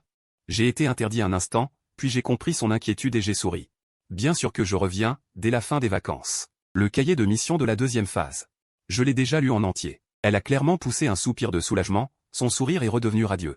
Tant mieux. Alors, maître, fais attention en chemin, salut tonton et tata de ma part. D'accord. Dans l'avion de retour pour Rongsheng, je regarde la mer de nuages par la fenêtre. L'univers était radicalement différent de celui que j'avais quitté il y a 2 ans. À l'époque, c'était une fuite, une rupture. Le cœur vide, portant des blessures. Maintenant, c'est un retour. C'est une visite. Le cœur est plein, rempli de carrière et d'amitié. Peut-être aussi un sentiment qui germe silencieusement. Le sourire de Shu Jingxu et ce marque-page apparaissent parfois dans mon esprit. Ainsi, après que le cœur soit mort, on peut vraiment renaître. Ainsi, l'amour peut aussi ne pas être un fardeau lourd et une supplication humble, mais une attraction égale et une compagnie chaleureuse. L'avion atterrit. Posant le pied sur la terre de Rongsheng, l'air humide, l'accent familier m'enveloppe instantanément. Je n'ai pas dit à mes parents le vol exact, voulant leur faire une surprise. Prenant un taxi pour revenir au quartier familier, l'osmanthus où l'immeuble semble avoir grandi, l'air embaume une douce parfum. En montant les marches, debout devant la porte, je ressentais une certaine appréhension à retrouver mon foyer. Je pris une profonde inspiration et sonnai. De l'intérieur, la voix familière de ma mère retentit. « J'arrive, j'arrive. » Qui est-ce? La porte s'ouvrit. Ma mère se tenait sur le seuil, une spatule à la main, un tablier autour de la taille. En me voyant, elle se figea complètement, les yeux s'écarquillant instantanément. Puis il devint rapidement rouge et humide, tandis que sa voix tremblait. Avec incrédulité, « Maman, je suis rentré. » Je souris et ouvris les bras. Ma mère laissa tomber brusquement la spatule et se jeta sur moi pour m'étreindre fermement. Les larmes jaillirent, « Espèce de petit salaud, tu rentres sans prévenir. Tu m'as tellement manqué. » Mon père, alerté par le bruit, sortit de son bureau et resta figé en me voyant. Puis il s'approcha rapidement et me frappa fort dans le dos, la gorge serrée. 1000 mots se réduisirent à 2, « C'est bien que tu sois rentré, c'est bien que tu sois rentré. » La maison reste toujours le havre le plus chaleureux après l'errance. Le dîner était un festin familial, tous mes plats préférés. Ma mère n'arrêtait pas de me servir, me demandant si le labo était dur, si j'étais fatigué, si je mangeais bien. Mon père, lui, s'intéressait davantage au sens et aux perspectives du projet, écoutant avec avidité. La chaleur du foyer apaisait chaque nerf. Après le repas, je regagnai mon ancienne chambre. La pièce était impeccable, ma mère l'avait visiblement nettoyée souvent. Sur l'étagère, quelques vieux livres.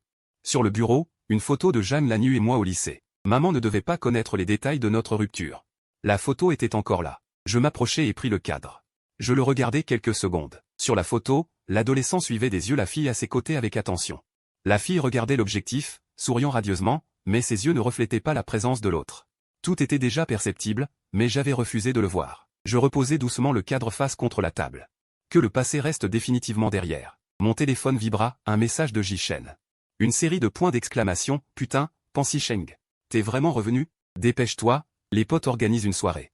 Pour fêter ton retour, au lieu habituel, viens vite. Si tu ne viens pas, t'es plus un frère. En voyant le message, je n'ai pu m'empêcher de sourire. Toujours aussi fougueux. Je réponds, d'accord. J'arrive tout de suite. Après avoir prévenu mes parents, j'enfile une tenue légère. Je sors pour rejoindre le rendez-vous. Le lieu habituel est un restaurant de plat maison où l'on se retrouvait souvent avant. Le patron nous connaît bien. Quand j'entre dans le salon privé réservé, l'ambiance est déjà très animée. Ouais, notre grand scientifique est de retour. Jichen est le premier à se précipiter. Il me fait un gros câlin solide, frère Shen, tu nous as tellement manqué. Pansichan, espèce de type, tu entres et tu perds tout contact, c'est vraiment pas cool. Les anciens amis se rassemblent, parlent tous en même temps, rire et taquinerie. C'est une amitié inchangée. On me tire pour m'asseoir, et mon verre est immédiatement rempli. Levons nos verres pour souhaiter la bienvenue à notre docteur Pan, de retour après ses études au non, plutôt de retour après ses succès. C'est un retour triomphal, lance Jicheng en tête des plaisanteries, tout le monde lève son verre en riant. On boit d'un trait. L'ambiance est chaleureuse, chacun raconte ce qui a changé ces 2 dernières années. Qui s'est marié, qui a été promu, qui a lancé une entreprise. Naturellement, le sujet arrive aussi sur moi. Sichan, là-dedans, c'était vraiment comme coupé du monde.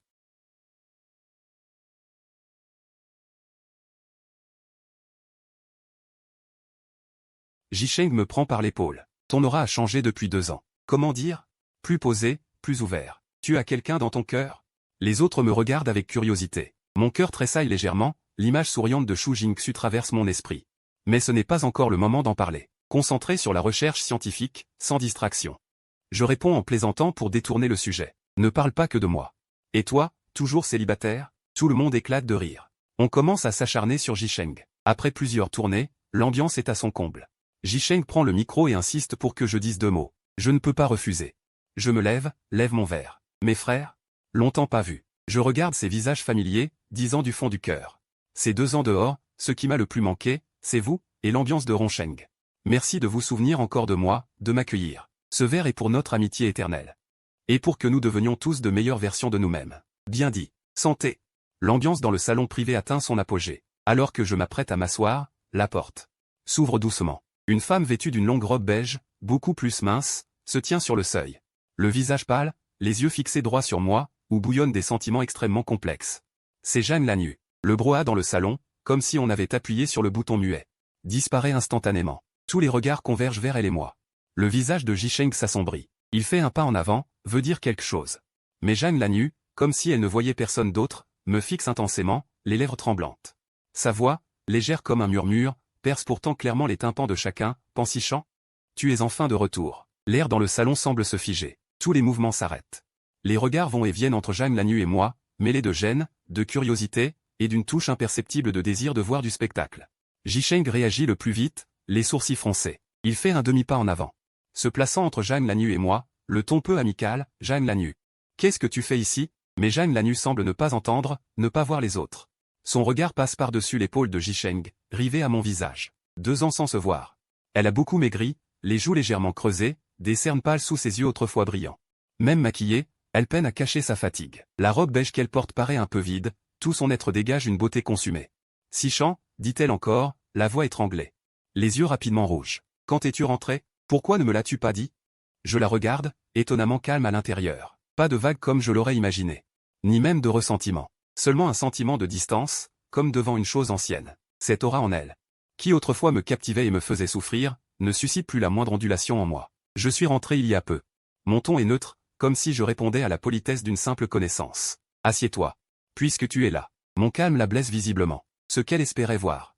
C'était peut-être de la colère, des reproches, l'excitation des retrouvailles après une longue séparation. Même des accusations. Mais certainement pas ce calme glacé. Jicheng renifle. Veut encore dire quelque chose, mais je lui retiens doucement le bras. Je lève mon verre vers mes amis. Ce n'est rien. Continuez. L'ambiance reprend, un peu figée.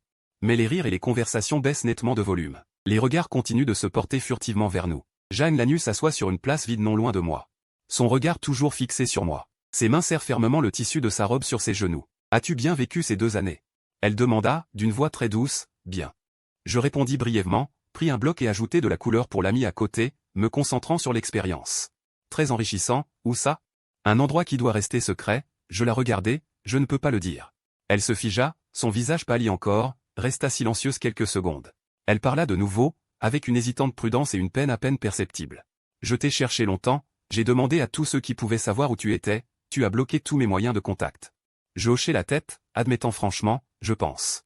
Après une rupture, il n'est pas nécessaire de rester en contact. Rupture? Sa voix monta soudainement. Cela attira le regard de quelques personnes à côté, elle s'en rendit compte, baissa la voix. Mais avec stupéfaction, je n'ai pas accepté, pensichant. Je n'ai jamais accepté la rupture, ce n'était pas valable. Je posai mes baguettes. Enfin, je la regardai en face, mes yeux sans chaleur, Jeanne Lagnu. La rupture est une décision unilatérale, je t'ai informé, c'est fini. Je n'ai pas besoin de ton accord. Ses larmes coulèrent enfin, glissant sur ses joues pâles. Pourquoi? Parce que j'étais enceinte de l'enfant de Chiassignan à ce moment-là. C'était pour rembourser une dette. Plus tard, je l'ai avorté, je sais que j'ai eu tort. Sichan, je sais vraiment que j'ai eu tort, je n'aurais pas dû te le cacher. Je n'aurais pas dû te traiter ainsi, tu me pardonnes, d'accord? Recommençons. Comme avant, ces supplications portaient un regret sincère. Si je les avais entendues il y a 2 ans, j'aurais peut-être été ému, j'aurais hésité, mais maintenant je ressens juste de la fatigue, et même de l'absurdité. Avant. Je répétais ce mot, et souris, mais ce sourire n'avait rien de satisfait. Jeanne Lagnu, à quoi ressemblait notre passé, le sais-tu vraiment? Tu me faisais venir à ta guise et me renvoyais à ton gré, je donnais tout seul, j'ai entretenu cela pendant 5 ans avec prudence. Ce n'était pas une relation saine, c'était une torture. Non. Elle se défendit de toutes ses forces, en larmes, ce n'est pas vrai. Tu avais une place dans mon cœur, j'étais juste, à ce moment-là. Aveuglé par le devoir de reconnaissance, je n'ai pas bien géré, Sichan. Donne-moi une autre chance, je te promets, il n'y a plus de chance. Je l'interrompis, ma voix claire et ferme, Jeanne Lagnu. J'ai laissé tomber, tout le passé, le bon comme le mauvais. J'ai tout laissé tomber, j'ai maintenant une nouvelle vie, un nouveau but. Entre nous, c'est fini depuis longtemps. Nouvelle vie. Répéta-t-elle doucement, comme si elle avait saisi un mot-clé, son regard devint soudainement perçant. Il balaya les autres dans la salle, puis revint sur moi, avec une recherche désespérée de confirmation. Tu as quelqu'un d'autre? Je n'avais pas l'intention de le cacher, et je n'avais pas besoin de le faire. J'allais parler, quand la porte de la salle s'ouvrit de nouveau, Shu Jingxu passa la tête. Son visage était légèrement en sueur et marqué par la machine, son regard parcourut rapidement la pièce, puis se posa sur moi. Visiblement soulagée. Elle portait aujourd'hui un pull en laine jaune poussin, qui faisait ressortir sa peau blanche comme neige. Ses traits étaient vifs. Elle était spécialement revenue de la capitale, prenant un vol plus tard que le mien. Disant qu'elle voulait me faire une surprise et rencontrer mes amis aînés.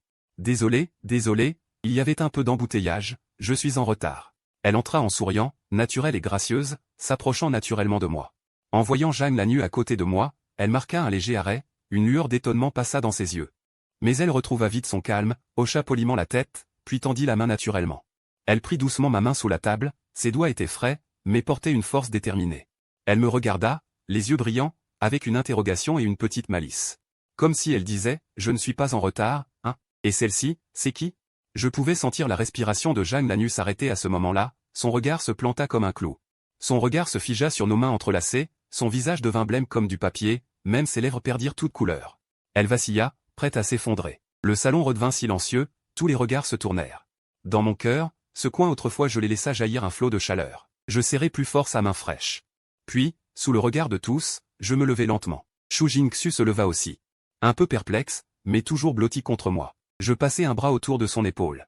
La ramenant doucement à mes côtés, je fis face à tous mes amis dans le salon, et aussi à Jeanne Lagnu, dont le visage était livide. D'une voix calme et claire, j'annonçai, permettez-moi de vous présenter officiellement, voici Shu Jingxu. Ma collègue au laboratoire Jin, et aussi ma. Je marquai une pause. Sentant les doigts de Shu Jingxu se resserrer légèrement, et son regard mêlé de timidité et d'encouragement, mon cœur était clair et apaisé. Je continuai, et aussi ma fiancée actuelle. Ce fut comme un coup de tonnerre dans le salon. Après un court silence de stupeur, mes amis explosèrent en acclamations et chahuts encore plus chaleureux qu'avant. Putain! Pansichan, t'es vraiment un as. Tu fais les choses en douce. Félicitations. Quel couple parfait. Quand est-ce que vous organisez le banquet? Il fallait l'épouser. Bonjour belle-sœur, tu es magnifique. Chanceux, Shen Ge. Pas étonnant que ton allure ait changé, c'est l'amour qui te nourrit. Les vœux et les applaudissements résonnaient en chœur. Jishanji ouvrit grand la bouche en riant et me tapa fort dans le dos. Bon gars, pas mal. Quelle belle surprise. Le visage de Shu Jingxu devint rouge comme une pomme mûre, mais son sourire était radieux, elle acceptait avec élégance les félicitations et les taquineries de ses amis. Elle répondait parfois doucement, avec des manières appropriées et chaleureuses. Dans cet océan de joie. Jeanne Lagnu restait comme une île oubliée. Elle était assise là, hébétée, la dernière trace de couleur sur son visage s'évanouit. Ses lèvres tremblaient, ses yeux fixaient obstinément Shu Jingxu et moi, vides à faire peur. Ses larmes coulaient en silence, furieusement, mais elle semblait ne rien ressentir. Fiancée. Sa voix brisée était presque inaudible. Elle est ta fiancée? Elle se leva brusquement. Les pieds de sa chaise grincèrent contre le sol. Elle nous regarda, ses yeux passant du vide à une sorte de désespoir et devenant presque fou. « Et mon Pensichant » cria-t-elle de toutes ses forces, couvrant le tumulte du salon. « Que suis-je pour toi? 20 ans de sentiments. 5 ans d'amour, il ne manquait qu'un mariage. Que suis-je » L'atmosphère joyeuse se figea instantanément. Tout le monde la regarda, les yeux complexes. Shu Jingxu serra ma main et fit un demi-pas en avant, dans une posture protectrice, se plaçant légèrement devant moi. Mais elle ne dit rien, se contentant de regarder Zhang Lanyu. Moi, je regardais Zhang Lanyu en pleine crise. Dans mon cœur, il n'y avait pas de joie maligne, seulement une indifférence profonde. Tu es quelqu'un que j'ai aimé. Mais c'est du passé. Ma voix n'était pas forte, mais assez claire. Zhang Lanyu, il y a 2 ans, c'est toi-même qui as placé nos sentiments et notre mariage sur une balance, et choisi l'autre côté. Au moment où la balance a penché, nous étions déjà finis. Maintenant, j'ai le droit de commencer une nouvelle vie. De choisir la compagne que je veux vraiment. Je me suis trompé, je regrette. Cria-t-elle en pleurant. J'ai avorté, je. Pensichant, comment as-tu pu tomber amoureux d'une autre si vite? Ce n'est pas une question de vitesse.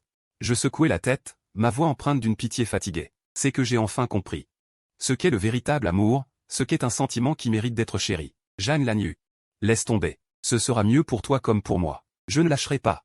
Je ne m'y résigne pas, fit-elle, secouant la tête de façon hystérique, puis son regard se tourna vers Shu Jingxu. Avec une hostilité et un examen quasi obsessionnel. Qui est-elle? De quel droit? 20 ans de notre histoire ne valent-ils pas les 2 ans que vous avez passés ensemble? Shu Jingxu prit enfin la parole, d'une voix calme et douce, ce n'est pas une question de temps. L'important est de savoir si l'on se traite sincèrement, si l'on place l'autre sur un pied d'égalité. Seigneur, elle mérite d'être aimée et chérie de tout cœur. Je suis heureuse. Que ce soit moi qui sois à ses côtés maintenant. J'espère aussi que tu pourras trouver ton propre bonheur. Ces paroles polies et appropriées étaient comme un couteau doux, tranchant avec précision. La vérité que Zhang Lanyu avait toujours refusé de voir, dans cette relation passée, elle ne m'avait jamais donné un amour entier et sincère. Zhang Lanyu, comme vidée de toute force, tituba en reculant d'un pas. Elle faillit tomber. Elle regarda nos mains étroitement serrées, les yeux de Shu Jingxu. Plein d'un amour et d'une protection non dissimulée, puis regarda le calme imperturbable dans mes yeux.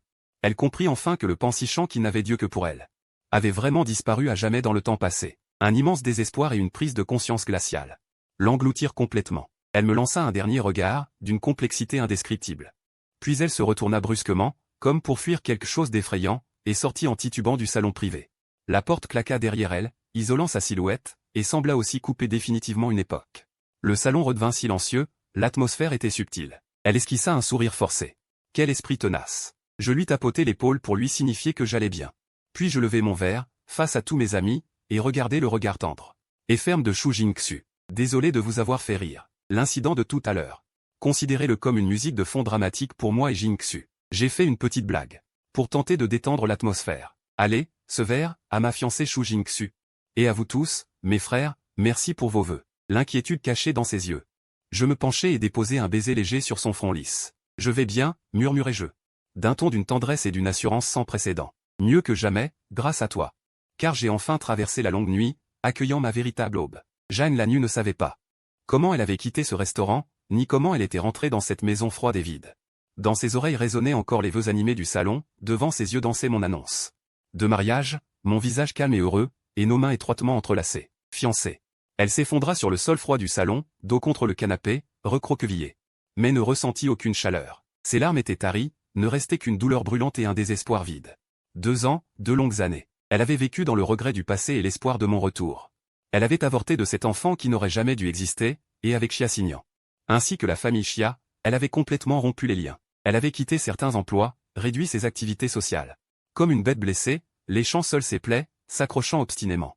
Dans cette maison pleine de souvenirs, imaginant qu'un jour, avec un regard simple mais toujours tendre, je reviendrai. Elle avait même répété sans cesse des mots d'excuses, réfléchissant à comment réparer, comment reconquérir. Mais elle ne s'attendait pas à ce qui l'attendait, mon retour triomphant avec une nouvelle compagne. Puis devant tous nos amis, j'avais personnellement réduit en miettes son dernier espoir misérable.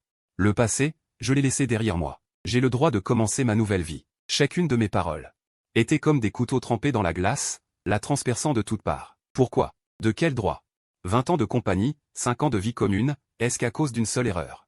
Tout est annulé? Comment a-t-elle pu être si impitoyable, tomber aussi vite amoureuse d'une autre? Cette Shu Jingxu, qu'a-t-elle de si bien? Elle a l'air innocente et vive, alors que le lien entre moi et elle. 20 ans de lien profond? Du ressentiment, un ressentiment rongeur mêlé à la douleur de la trahison, dévorait son cœur, alors qu'elle était engloutie par ses émotions négatives. Sur le point de s'effondrer, Une phrase de Shu Jingxu lui traversa soudain l'esprit, de manière incongrue.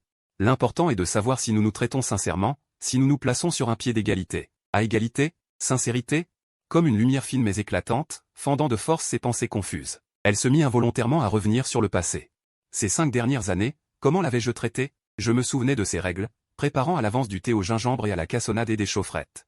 Mais elle ne se souvenait même pas de mon allergie aux fruits de mer. Je planifiais soigneusement chaque rendez-vous et voyage, elle était toujours peu enthousiaste, trouvant cela fastidieux. La plupart finissaient par être abandonnés. Quand je lui offrais des cadeaux, j'observais toujours attentivement ses goûts. Elle m'offrait très rarement des cadeaux, et la plupart étaient bâclés. Je l'avais présenté à tous mes proches. Avec fierté dans les yeux. Elle prenait rarement l'initiative de m'intégrer dans son cercle, jugeant cela inutile.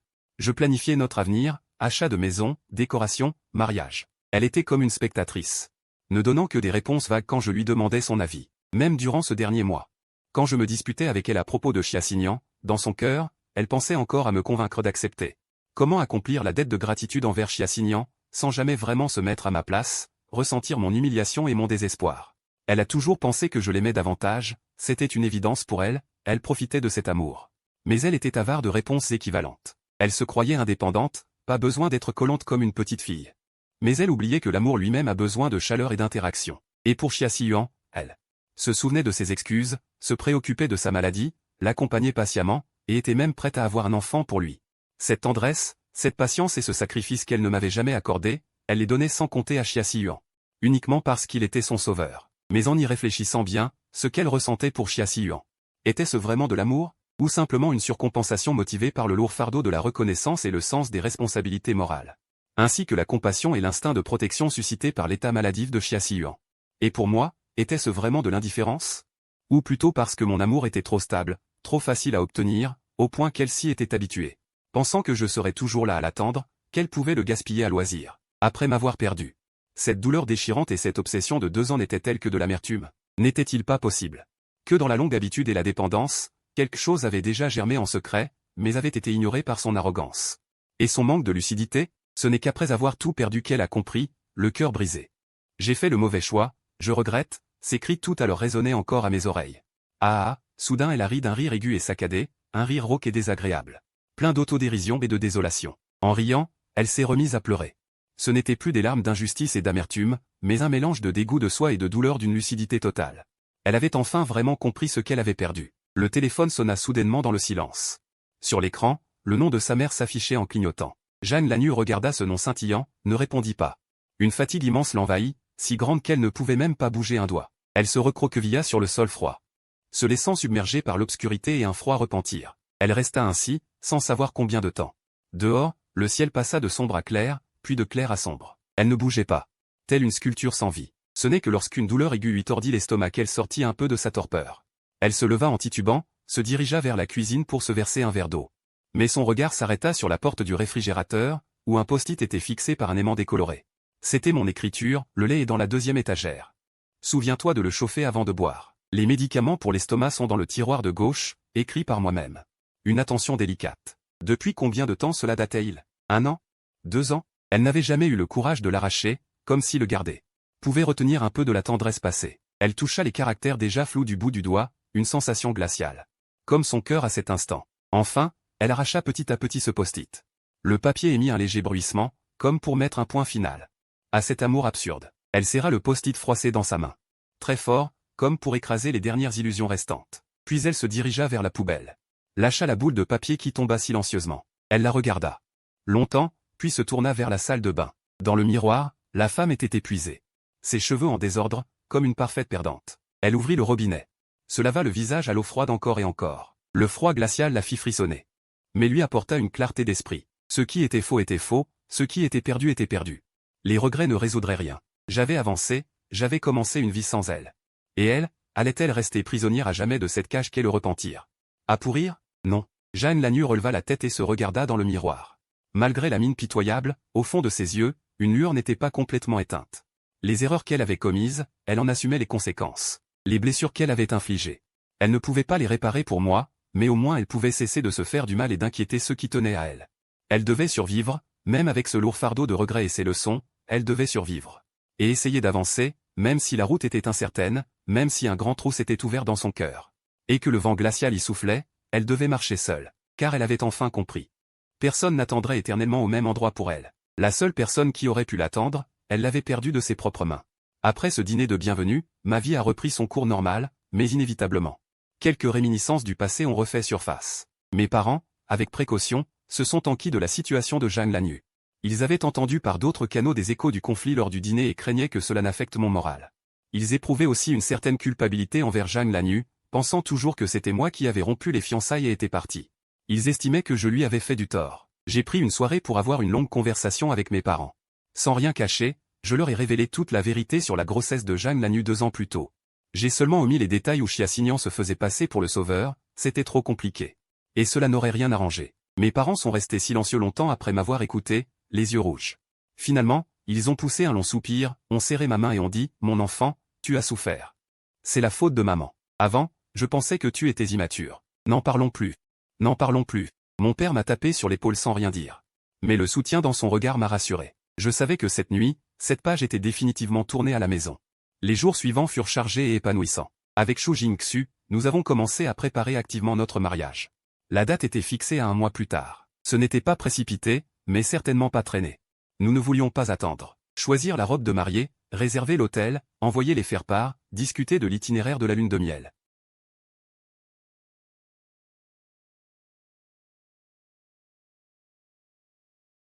Nous avions des divergences, mais nous trouvions toujours rapidement un accord qui satisfaisait tous les deux. Avec lui, j'ai ressenti un sentiment de collaboration sans précédent. Et de participation. Nos sentiments étaient sur un pied d'égalité, notre avenir se construisait ensemble. Ji-Cheng était devenu mon conseiller de mariage le plus précieux et mon bras droit, tout en me taquinant sur mon choix prioritaire de l'amour sur l'amitié. Tout en s'affairant, il m'a beaucoup aidé. Franchement, Si-Shen. Après un essayage de costume, Ji-Cheng, une cigarette au coin des lèvres, me regarda de travers. Tu es bien comme ça maintenant. Bien mieux que ton air moribond d'il y a 2 ans. Cette Shu Jingxu. Elle a le regard clair et elle est vraiment bonne pour toi. Je suis content pour toi, mon pote. Merci. Occupe-toi toi-même de ton costume de témoin. Ne me fais pas honte. PFF, avec mon physique et mon visage. Je serais beau même en sac de jute. La vie semblait avancer paisiblement sur une nouvelle voie de bonheur. Jeanne Lannu ne s'était plus montrée devant moi, ni ne m'avait contacté d'aucune manière. Je pensais que la franchise totale de ce jour-là dans la salle privée lui avait enfin fait voir la réalité. C'était bien ainsi. S'oublier l'un l'autre dans le monde était la meilleure fin pour nous. Jusqu'à une semaine avant le mariage, un après-midi ordinaire. Shu Jingxu et moi venions de récupérer les alliances sur mesure et le bracelet en or préparé pour elle chez le bijoutier. Le soleil était magnifique. Nous marchions main dans la main, discutant de certains détails du mariage. De bonne humeur. Je tenais à la main l'écrin des bagues et le bracelet en or. Je ne pus m'empêcher de les sortir.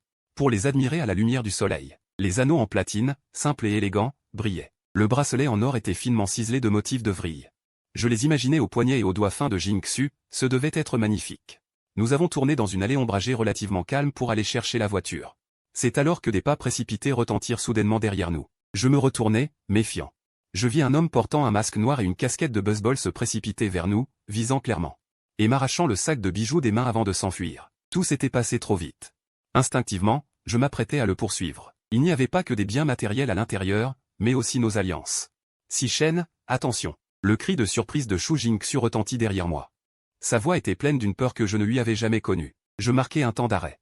Avant même d'avoir pleinement réagi, j'entendis derrière moi le bruit atroce d'une lame pénétrant la chair.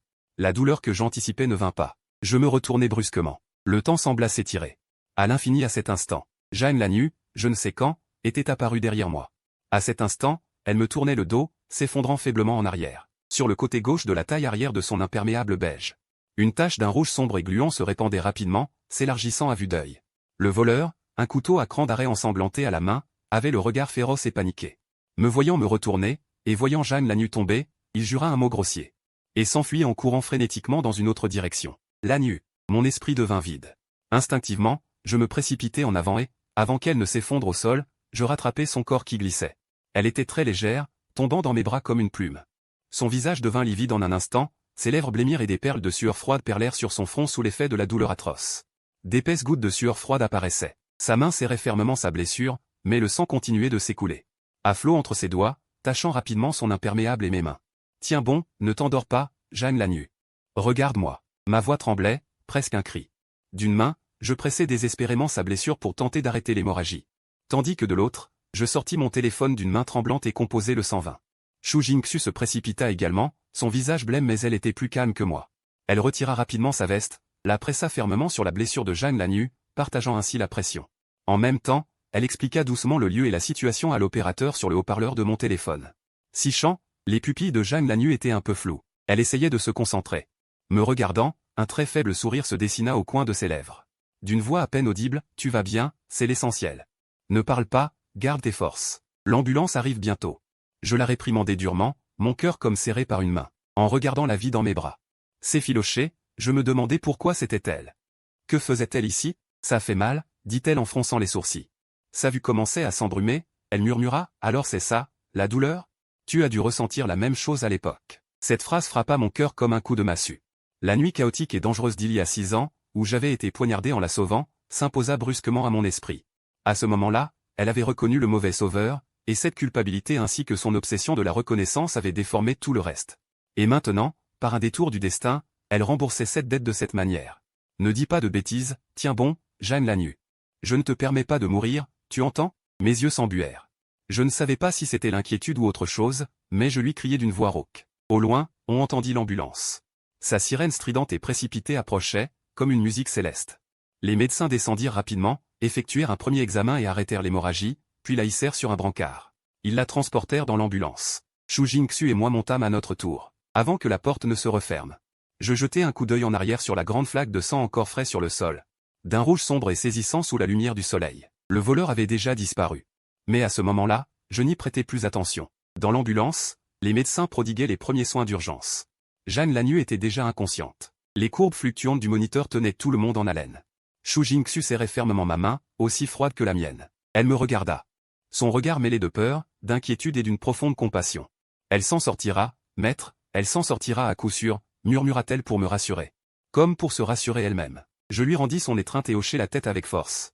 Incapable de parler, les yeux rivés sur le visage de Jeanne Lannu. Aussi pâle qu'une feuille de papier. Pourquoi as-tu fait ça? Le père et la mère de Jeanne arrivèrent également.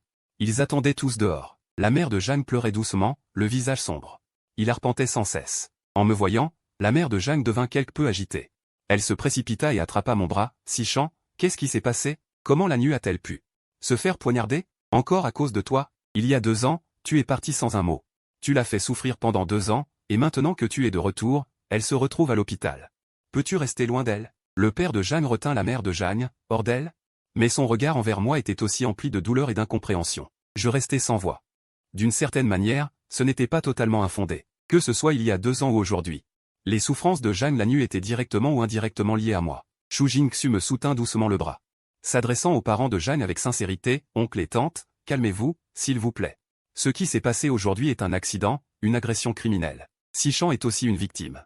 Lannu s'est blessé en la protégeant. Ce que nous devons faire maintenant, c'est prier ensemble pour le succès de l'opération. Ses paroles étaient claires, son attitude ni triste ni arrogante.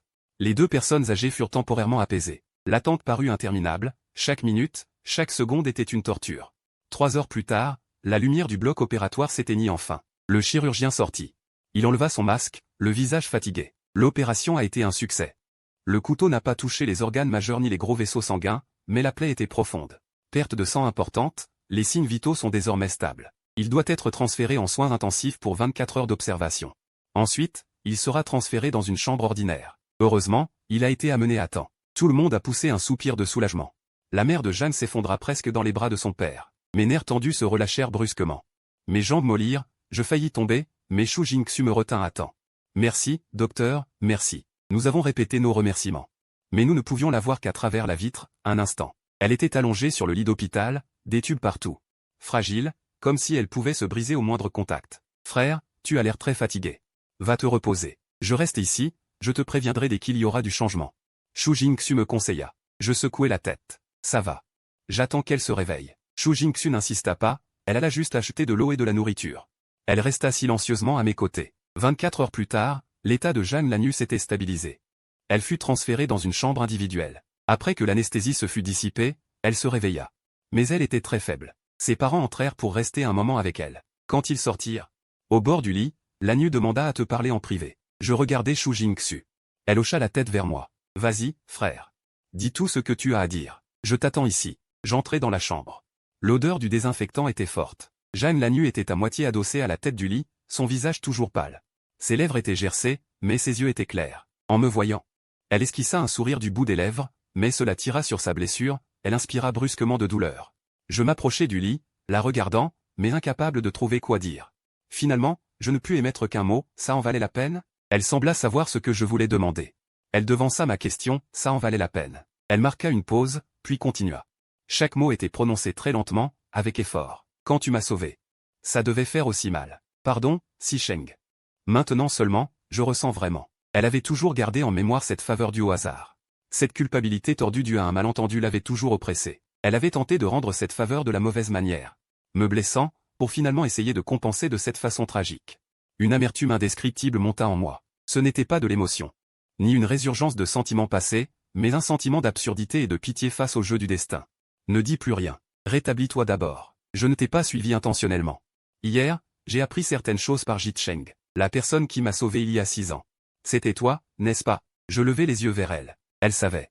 Jit Sheng le lui avait dit. Elle regarda mon expression choquée, et sourit avec amertume. Des larmes coulèrent le long de ses tempes. Je suis vraiment bête, n'est-ce pas? Je me suis trompé de personne. Et à cause de cette erreur, j'ai fait tant de choses qui t'ont blessé. Pardon, Si Sheng, vraiment pardon. Elle pleurait en silence. Mais ces larmes silencieuses serraient le cœur plus que n'importe quel sanglot violent. Dans ces larmes, il y avait la culpabilité de 6 ans de retard, la haine de l'absurdité du passé, et le désespoir d'un réveil complet. Tout ça est derrière nous. Ce qui est fait, chercher qui a raison ou tort n'a pas de sens. Rétablis-toi bien, ne pense pas trop. Je n'arrive pas à passer outre, dit-elle en sanglotant. Dans mon cœur, je n'arrive pas à passer outre. Je sais que maintenant, tout ce que je dis est trop tard. Tu as mademoiselle Chou. Elle est bien. Bien mieux que moi. Je voulais juste te dire que je regrette. Si Sheng, je regrette. Les derniers mots.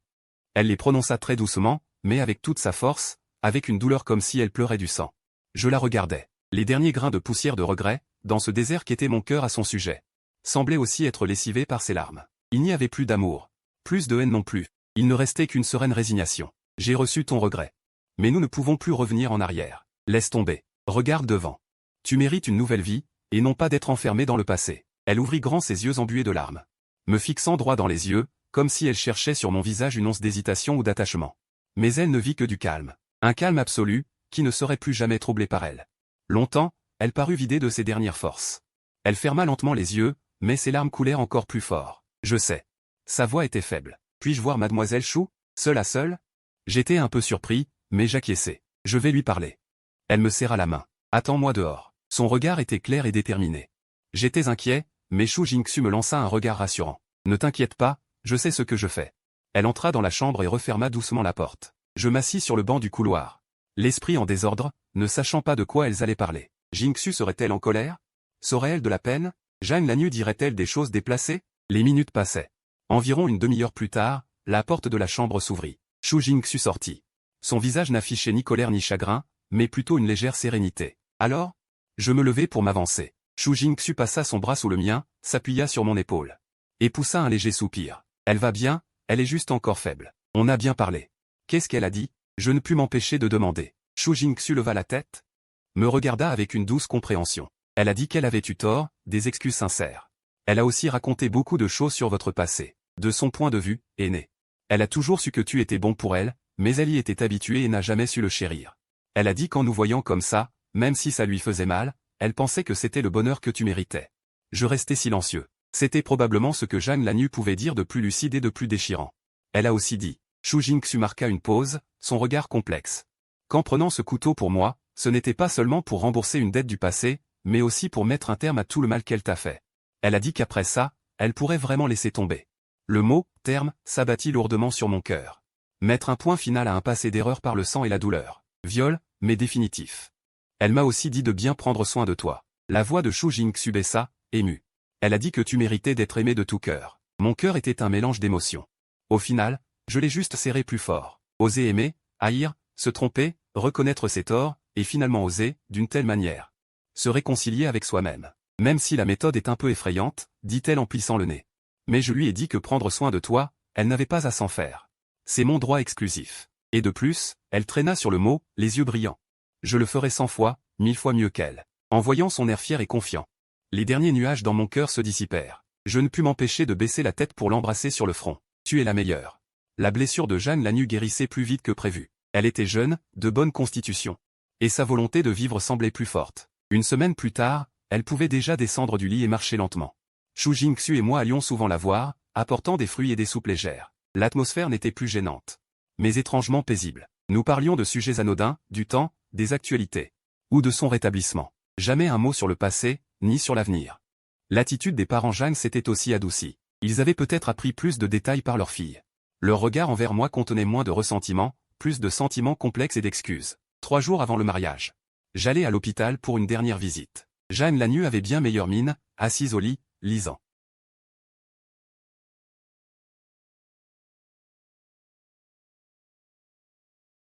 Bien. Il suffit de se reposer à la maison. Tant mieux. Je m'assis sur la chaise près du lit. Repose-toi bien à la maison. Ne te presse pas de travailler. Même, elle hocha la tête, ses doigts tripotant inconsciemment les pages. Après un moment de silence, elle leva soudain les yeux vers moi, le regard clair. Pansi Sheng, demain, pour votre mariage, puis-je venir? Je reste figé un instant, cette demande est quelque peu inattendue. Elle s'empresse d'expliquer. Je n'ai pas d'autre intention, je voulais juste voir de mes propres yeux à quoi ressemble ton bonheur, et aussi vous souhaiter officiellement mes vœux. Elle marque une pause, sa voix devient plus douce. Considérez cela comme pour mon propre passé. Participer à une cérémonie d'adieu. Je regarde ses yeux, il n'y a plus d'obsession. J'ai soudain compris d'où venait cette compassion dans les yeux de Shu Jingxu ce jour-là, lorsqu'elle était sortie de la chambre d'hôpital. Zhang Lanyu est en train d'apprendre, difficilement, maladroitement, comment vraiment lâcher prise et bénir. Ce processus, pour elle, équivaut à gratter les os pour enlever le poison, mais elle a choisi d'y faire face. D'accord, je finis par hocher la tête. Si ta santé le permet, je ferai envoyer une invitation. Elle sourit, soulagée. Ses yeux sont légèrement rouges. Merci. La veille du mariage. L'invitation et les bonbons de mariage sont livrés dans sa chambre. Elle en ouvre un, le met dans sa bouche. Elle mâche lentement, la douceur se dissout dans sa bouche, s'étend jusqu'au fond de son cœur. Mais mêlée à une amertume persistante. Mais cette fois, elle ne pleure pas. Elle regarde simplement le soleil éclatant par la fenêtre. Et reste assise longtemps en silence. Le jour du mariage, le temps est clément, un ciel dégagé. Le lieu du mariage est choisi dans un hôtel de type manoir en banlieue. La pelouse est verdoyante, des arches de fleurs. Tout est comme un rêve. Les invités sont nombreux, outre la famille et les amis. Le professeur Li est également venu spécialement de la capitale, et quelques collègues clés du laboratoire sont présents. Ajoutant une touche particulière à ce mariage. Shu Jingxu, vêtue d'une robe blanche immaculée. Le voile léger sur la tête, et d'une beauté à couper le souffle. Lorsqu'elle prend le bras de son père, et traverse pas à pas la galerie de fleurs pour s'avancer vers moi, j'ai l'impression de voir toutes les beautés du monde réunies ici. Échange des vœux, échange des bagues, baiser à la mariée. Chaque étape est solennelle et douce. Les applaudissements et les vœux fusent de toutes parts. Shu Jingxu me regarde sous son voile, des larmes brillent dans ses yeux, mais ce sont des sourires de bonheur. Je serre sa main, mon cœur est rempli d'une plénitude et d'une sérénité sans précédent. Dans la foule des invités, j'aperçois Zhang Lanyu. Elle est assise dans un coin discret. Vêtue d'une robe sobre et élégante, un maquillage léger sur le visage, son teint est acceptable. Elle ne regarde pas vers nous sur l'estrade, elle baisse légèrement les yeux, concentrée sur le petit bouquet dans ses mains, ses doigts caressent doucement les pétales. Lorsque le maître de cérémonie annonce la fin de la cérémonie. Alors que nous nous tournons pour recevoir les bénédictions, mon regard croise brièvement le sien dans l'air. Elle me fait un très léger signe de tête, un sourire. Presque imperceptible se dessine au coin de ses lèvres. Puis elle détourne le regard, se lève lentement. Et profitant que l'attention de tous est sur les mariés, elle se retourne silencieusement. Et s'en va. Elle ne reste pas pour le banquet de mariage, comme un souffle de vent. Venue doucement et repartie en silence, sans déranger, seulement en observatrice, puis se retire en silence. Mon cœur bouge légèrement, puis je suis soulagé. C'est peut-être la cérémonie d'adieu qu'elle voulait. Voir de ses propres yeux, puis partir complètement. Le banquet de mariage est très animé. Shu Jingxu et moi portons des toasts table par table, recevant une vague de bénédictions. Jishen, en tant que témoin, essaie de boire à ma place.